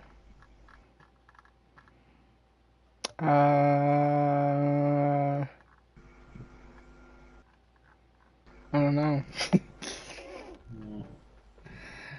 Because Shinsuke, Daniel Bryan, and Nakamura, what you think that they'll give Daniel Bryan a chip, like a match? I don't know. Yeah, it's been like a match with Nakamura and AJ Styles. You think they're actually gonna give Daniel Bryan a title shot? Well, we don't know for a fact if Daniel Bryan. Some rumor is like they actually. We don't know for a fact if Daniel Bryan or any of these guys are going to be on SmackDown next week because of the draft. So we can't really speculate much about that. Some strange reason I have heard, right? They might be putting Baron Corbin in that match for the triple threat for the WWE title. And I would actually hate to actually see that if they put Baron Corbin in that match. Get that shit out of here, man. I know. Yeah, a lot of people have actually been speculating about that, and I'm kind of actually like, don't know. Putting Baron Corbin in this match, it could actually ruin the show. It could ruin it. If they put Baron Corbin in the title picture, but not put Rusev in the U.S. title picture, they may as well just give up because. Yeah. Yeah. I feel you. Baron Corbin doesn't even deserve to be going for the U.S. title right now. Yeah. Who? What, Baron Corbin? Yeah, Baron Corbin, man. Yeah. Yeah, I'm actually gonna have to kind of agree with this right now, cause like, seeing like Baron Corbin with the title, if he actually did have the title, yeah, I think like no one would actually they would say like, we don't like him as the champion. Here we want someone else being a champion. It's just like automatically. Ben, just don't want Baron Corbin. Stupid. Did you watch NXT, Ben? I did. I did watch NXT. Thank God I watched NXT. Okay, yeah. I Weren't there only 3 matches on NXT? Because I didn't even watch it. Actually, no. Yeah, there was actually. Yeah, I got it. There was 4 matches. Yeah. There was 4. There was 2. No. I'll check. Weighing in at 206 pounds. Hang on, I'll have a look. Oh yeah, there was only two. There was a match on NXT. One of the matches, it was good. I mean, it was good because we got War Raiders. We did see the debut of War Machine.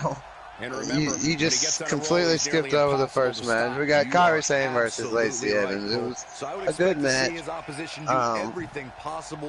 Lacey Evans has kind of been on and off. I've seen her like 3 or 4 times on NXT.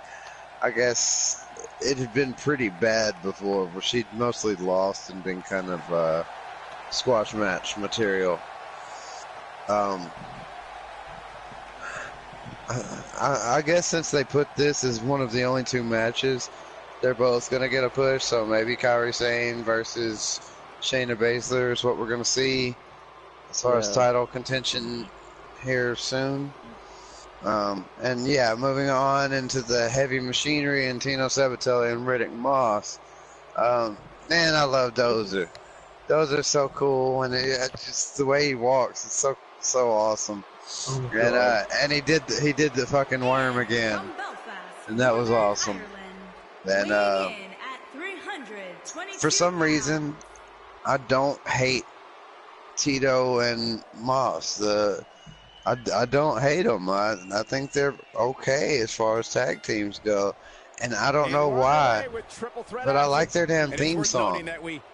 Something about the damn theme song just gets stuck in my head all the time, and I don't even like that kind of music generally, or that style of that kind of music. I like rap and I like R&B and all kinds of stuff, but I don't like the style that their theme song is in. But I like their theme song for some reason. It's stuck in my head, and yeah, and then they get interrupted by War Machine Raiders. I don't know what to call them. Okay, so yeah, so actually they weren't normally known as War Machine, but now they're. I know, now they're War Raiders, and the whole crowd. I don't like the name. Just don't like the name of it. I don't think anybody does, but the whole crowd. How's it going to work when the whole crowd's just calling them War Machine the whole time? He doesn't want to do this. It's never going to go over. If they don't want it to go over, it's not going to go over. War Machine. Maybe eventually, but I don't hear people War Raiders. I don't hear people chanting it in the next couple months or years or anytime soon. If anything, I think it might kill War Machine's push. Yeah, probably. But we'll see. And strangely enough, that's all we have to cover as far as NXT. Yep. It was good. Yeah, War Machine should be good. A good kind of group to battle with Sanity and to battle with Undisputed Era and all that stuff. Which we should get some more call-ups with the Superstar Shakeup. So Sanity might be coming over. Who knows? Who knows what we're going to see? But yeah, NXT I really like. What? I kind of want to ask you guys about Velveteen Dream. This has been a name that's been going fucking around right now. About getting caught up to the main roster. Do you think Velveteen Dream might get that? No, he's not ready yet. The dangers of this triple threat match appear to have escalated quickly on him. And this has all the conversation of getting out of hand with Velveteen Dream. He better be careful. This doesn't fit well. Early still, but this could be a pivotal point in this match, guys. Let's see how he reacts here. I don't know, but Sanity's definitely going to go to the main roster. Somebody what? No, it's a Sanity. He wants no part of the outside. Oh, yeah, I think Sanity's going to go to the main roster.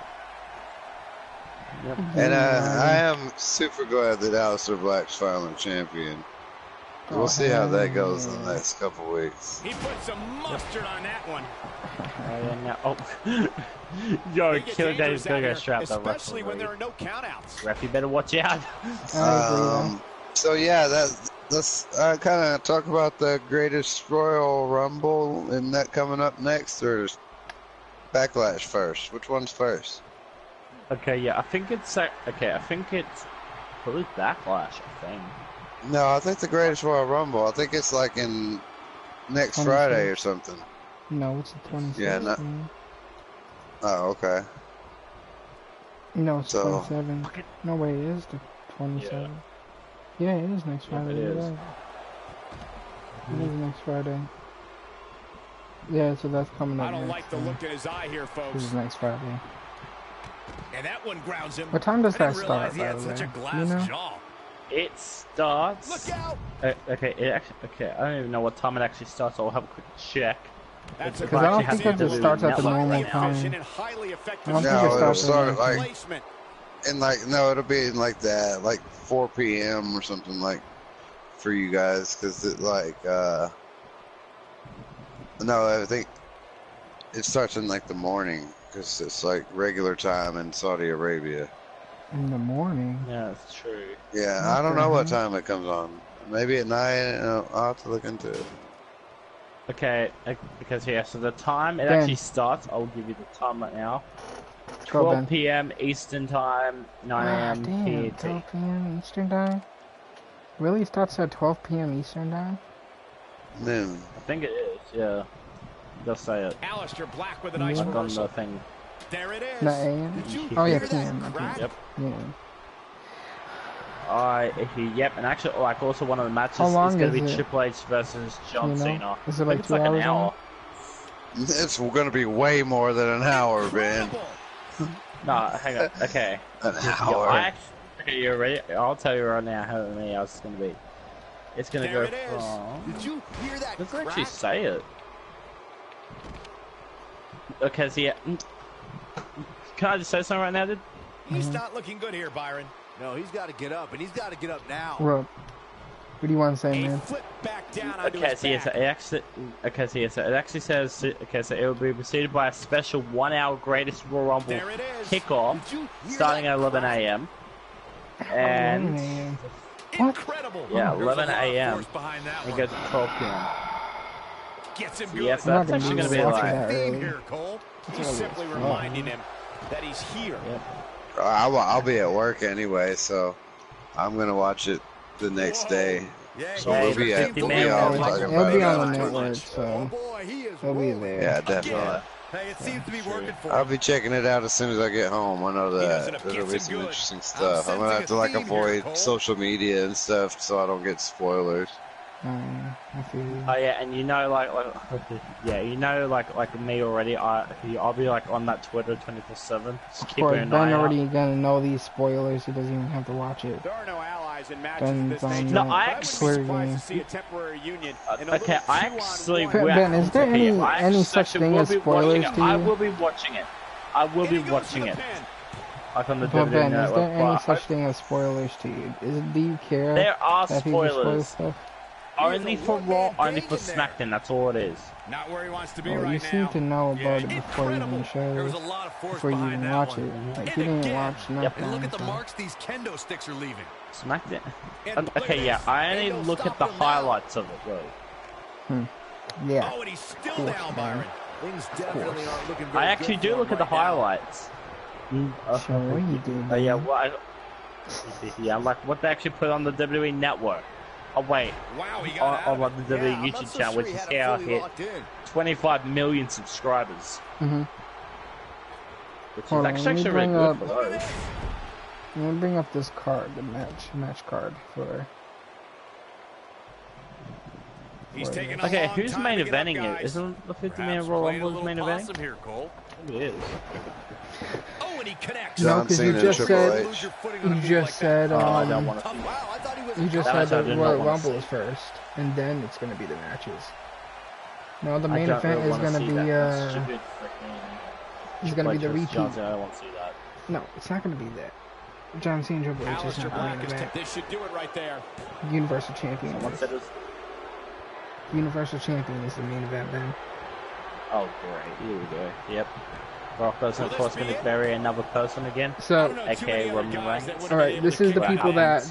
Listen, this is the people that are announced as entrants for the Royal Rumble. Daniel Bryan. We have Daniel Bryan, Kurt Angle, Braun Strowman, Bray Wyatt, Rusev, Big Show, Kane, New Day, Baron Corbin, Paolo, Shelton Benjamin, Sin Cara, Elias, Shaq Gable, Goldust, Titus O'Neil, Mojo Rawley, Okay, how do Dolph you Ziggler.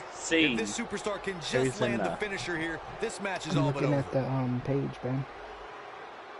The Well, page that I put in the Discord. Can you summon the page on Discord? It is in Discord. Just scroll up. Oh, great. Okay, here we go.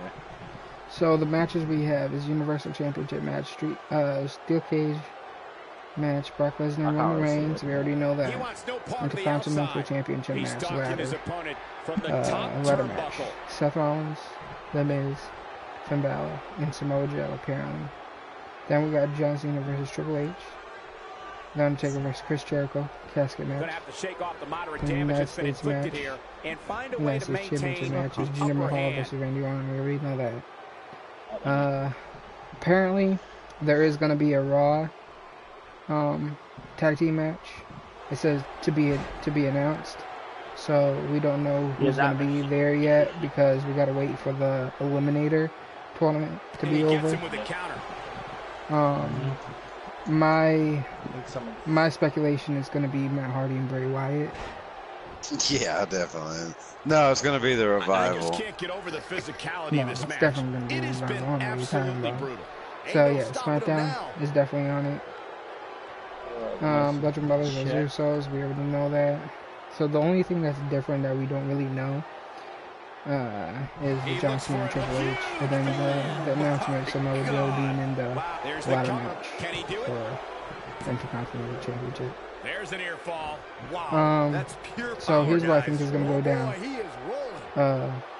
Let's start with the Raw Tag Team Championships. I feel like Matt Hardy and Bray Wyatt might capture the titles. That's why I feel like. I don't know about you guys, but I feel like that. And then for the SmackDown, I feel like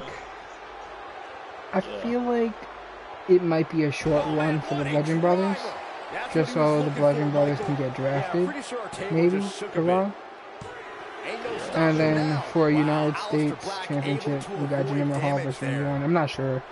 We said that it's a guaranteed win for Jinder Mahal, but we can't be sure about that 100%. I'd say 90% sure, because with WWE anything can happen. But it is in Saudi Arabia, so it has to happen for Jinder Mahal to win. Then we got Undertaker, Chris Jericho.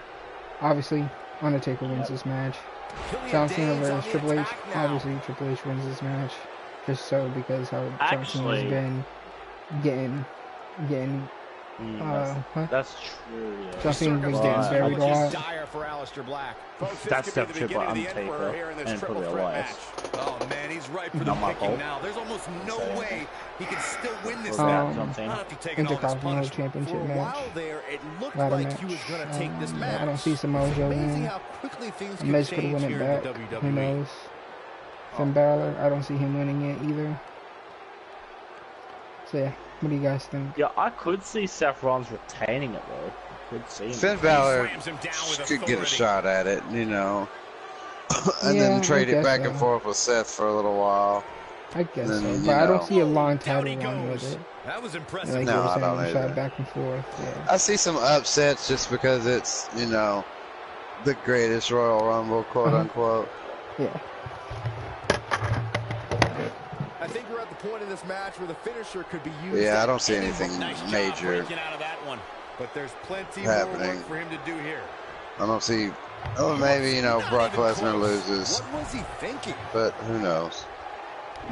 That'd be like a no one knows what I've been told. The first thing he needs to do is get back to his feet, which is yeah, because everyone actually would be like so disappointed Roman Reigns got the title. Everyone was disappointed. You know that. So any rumors or outside WWE news we want to discuss? All right, okay. So, Austin Aries. Oh, God, Ben. Yeah, I was gonna say Ben has something about Austin Aries. He won his sixth title. Actually winning number 6 for his titles, and there is actually a current record at the moment. Ultimo Dragon with 10 of them at once. Yep. Well, in 10 titles at once. Do you think that whoever's managing or whoever's a manager or taking calls and discussions for Austin Aries, do you think they're trying to set something up so he can break the record of the most titles held at once? Probably. Like, Austin Aries just won his 6th title, and he has another title match that's supposed to be happening for Ring of Honor television title. Yeah, that's television. Okay, who has that anyway?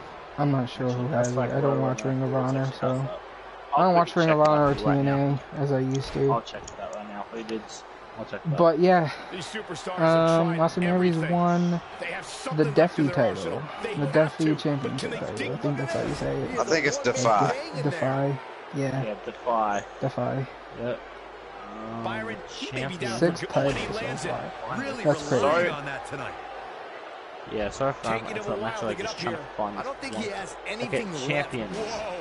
Yeah, he sure seems to like that, Michael. Maybe a little too much. What, man? He doesn't even say who the bloody champions are. Okay, I actually will go through them right now. So, here, Dalton Castle is the Ring of Honor World Champion. Mm-hmm. The television, the World TV Champion. The one you want to know about? Elias Young.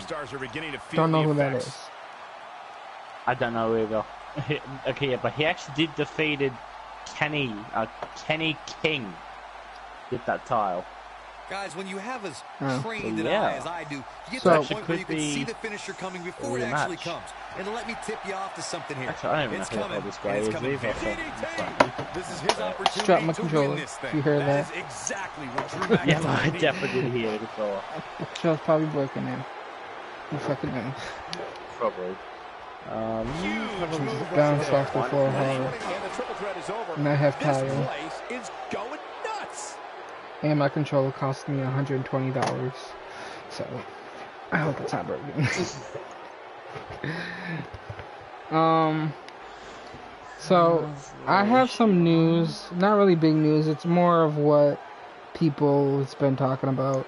The whole feud with Orton and Jinder Mahal. People has been saying that it ruined both characters. Randy and Jinder Mahal. Kinda did. And having this feud is just making it worse. That's what people are talking about. And I can say we agree on that. It's the match. I'm just exiting the match for a bit. Yeah. We have another news that Ben was Sheep was the first person to post it, of Jerry the King Lawler having a stroke while expressing love. Sex. I was saying stroke. Yeah, during sex. I already said it. I know. Okay, man. Yeah, Jerry during the sex. King Lawler had a stroke. Yeah, Jerry the King Lawler, which it is actually in the WWE webpage right now. I think it is. Yeah, it is. That wasn't like his first time to having a cardiac arrest either. He had a history of a few others. He had one. He had a heart attack in the ring. Yeah, in the ring. During, wasn't it a couple years ago? Like 5 years ago or some shit? Yeah, because I think he actually had it when he was actually sitting next to Michael Cole. Like on the broadcast team, I think it was. No, it was in the ring. Really? He had a heart attack in the ring. Yeah. Yeah, I thought I actually thought it would happen in like near the announcer table. Nope, in the ring. I forgot what it was for. Okay, so a little bit some also Ronda Rousey news. Ronda Rousey's going to be competing at the Live European Tour. In Europe. Interesting. Really good. Yep. As for news, for appearance at the Royal Rumble, we're definitely going to see a Rey Mysterio appearance again. They've been talking about how he's backstage and how Rey Mysterio is still working on a contract deal with WWE. He hasn't signed a contract deal yet, but he's guaranteed to be at the Royal Rumble, the greatest Royal Rumble, I should say. So we'll definitely see Rey Mysterio there. Who knows when he'll actually return in ring.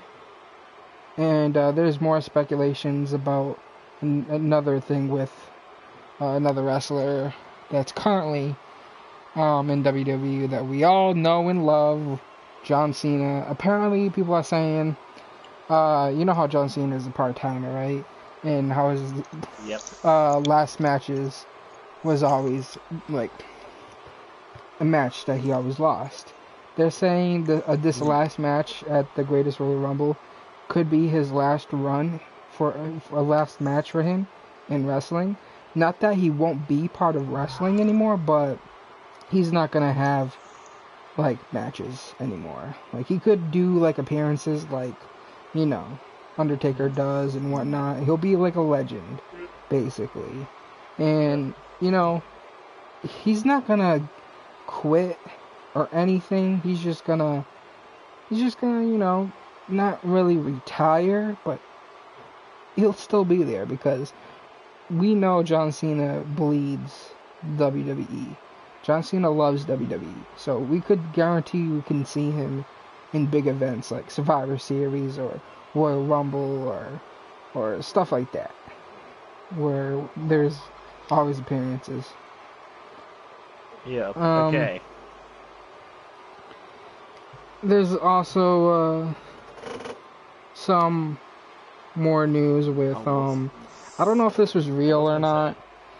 I sent a link about it in Discord where Brock Lesnar supposedly got into a scuffle or some shit. He got mad at Vince McMahon in the back, and this is supposedly insider reports of, it could be all story, it could be all kayfabe, but there's not much to it, and it's not really everywhere, I would say.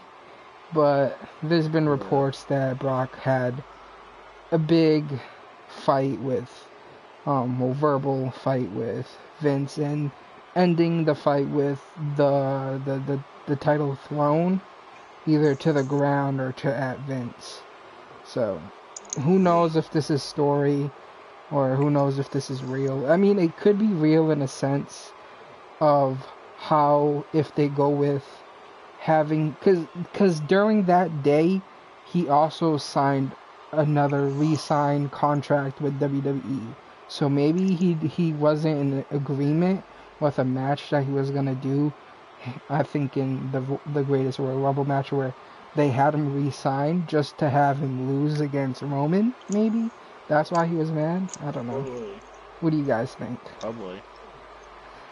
I don't know about like the situations going on between Brock Lesnar and like his contract, but I don't know. It's just, well, I know that Roman didn't know he was losing at WrestleMania until like the day of or something like that. So it would only be fair for them to kind of do the same to Brock and be like, well, you know, here's your new contract, but by the way, we're only gonna, you're about to lose your title, but you know, something like that. Yeah. Yeah. I get it. I can see. Okay, can we also talk about Tommy Dreamer for 1 second? Because he made his return to TNA to help out Moose and Eddie Edwards because, okay, Sami Callihan, he's been attacking Eddie Edwards. I know, like, I think he actually busted his eye open.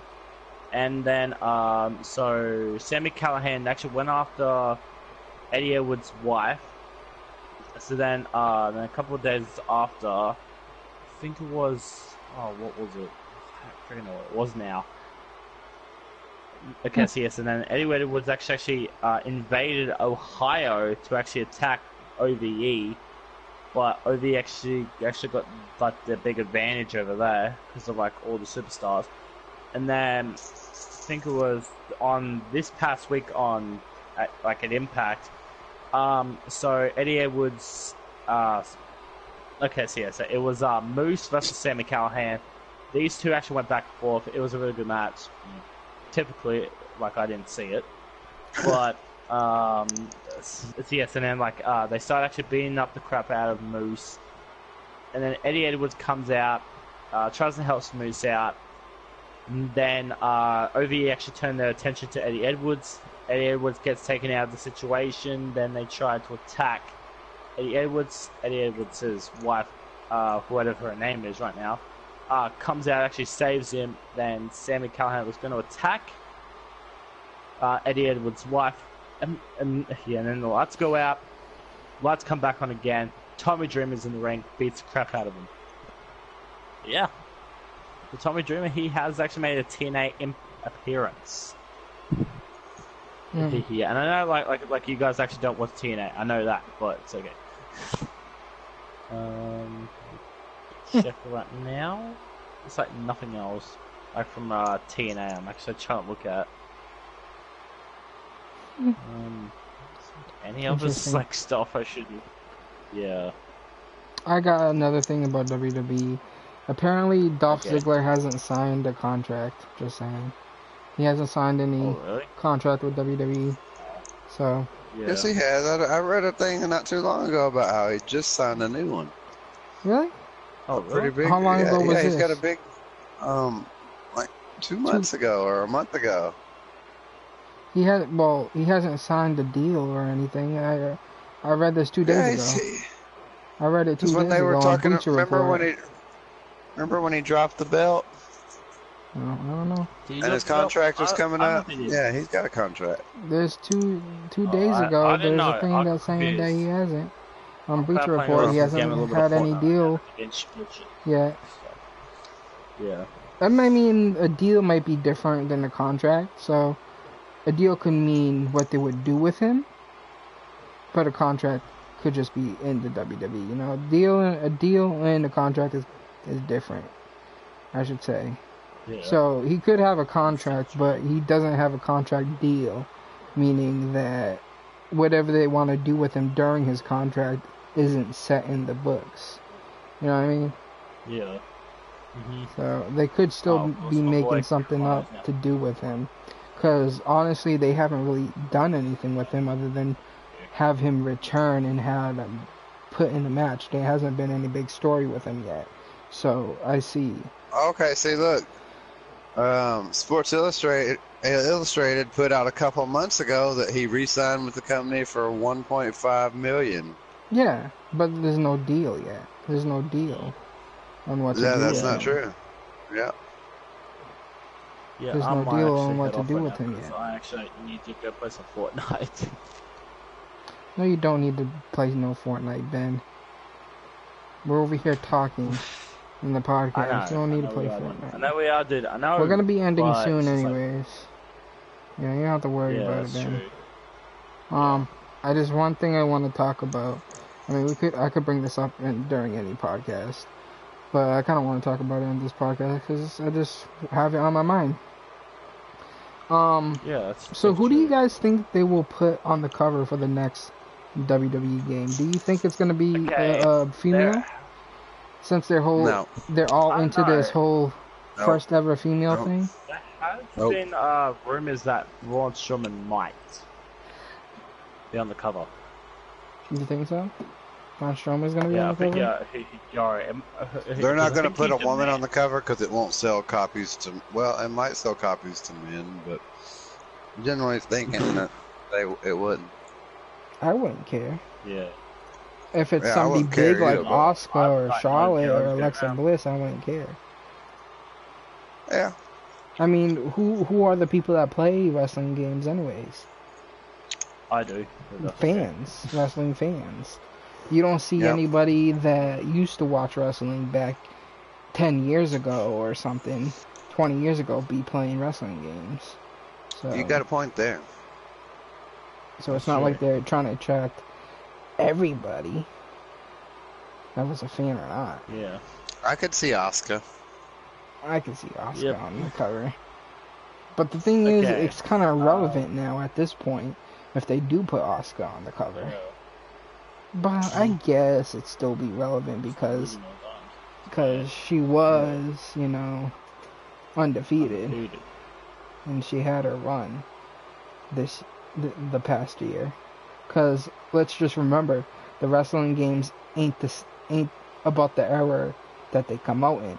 So 2019 is not going to be about 2018 year. It's usually 2 years behind of what it really is.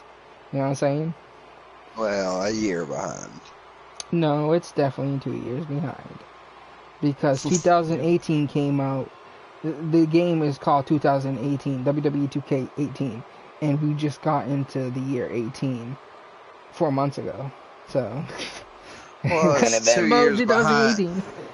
Well, it's 2 years behind the name of the game, but it's not 2 years behind when the game comes out, because the game came out in 2017. When it came out, it was only about a year behind what was on the game. Yeah. Okay, do you guys actually think Adam Cole will be on there this time? No. I want to put an NXT person. I want to see more. I want them to see. What am I trying to say? I want them to bring back the verses. I want them to bring back SmackDown versus Raw, since we still have this brand split going on. You know what I'm saying? True. I want to see them with multiple people on the cover again. That's all I'm saying. Yeah, like not just one person, but multiple. 2010. You know what I'm saying? But I know SmackDown vs. Raw was the name for the other company that used to make the WWE games, and then 2K came along and had to put their 2K in it. Yeah, so that's not going to happen. Yeah. But I do want to see multiple people on the cover. That's all I'm saying. Yeah. All right. Well, anything else we got to add? That's about do it. I think that about do it. Since Ben over here is itching to get on freaking Fortnite because somebody's begging him to get on. Yeah. So, yeah. It just One thing. One thing that was actually announced for at Royal Albert Hall.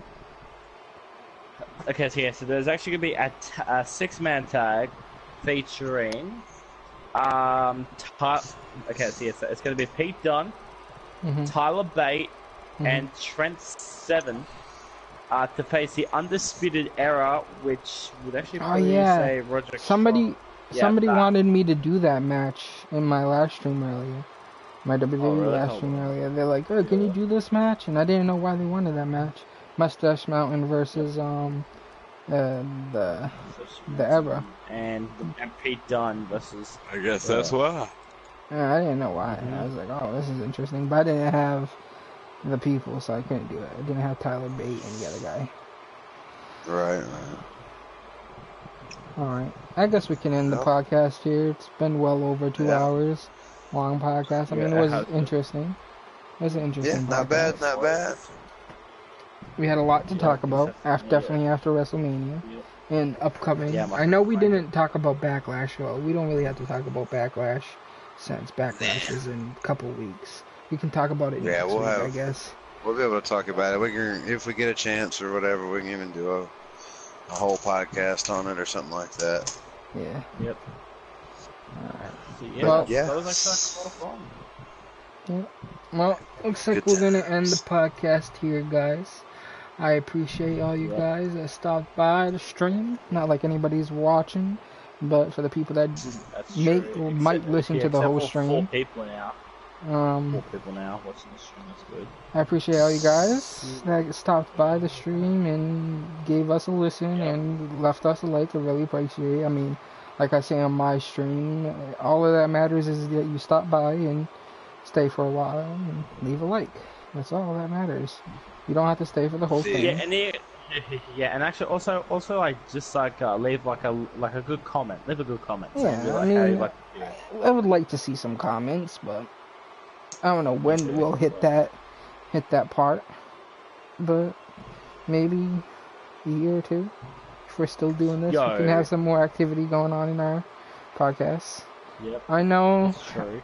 We do have to have more special guests, I think, especially when we know. Well, here's the thing with this is I gotta say it out loud in the podcast. The last minute, usually it's the last minute where somebody's not gonna be on the podcast. It's usually when something comes up, like when Soul wasn't here for the last two. It was last minute things, and we don't really act much about it. Like, we don't have anybody else to come in and be like, yo, can you come in? Because we don't really think about that at the time that it happens, because it's last minute. Because Soul told us that he had a loss in his family, and he told us literally like 30 minutes before we started the podcast, because we didn't hear from him all day. So I'm sorry for Monster, because Monster did say that he wanted to join, and I totally forgot. That Monster wanted to join. It's cool. We'll get better at that, I'm sure. But yeah, but I appreciate everybody that stopped by. And we'll catch you guys in the next podcast next weekend. Same time as always. 2 a.m. Eastern on Saturday. And yeah, have a good night, guys. Peace out.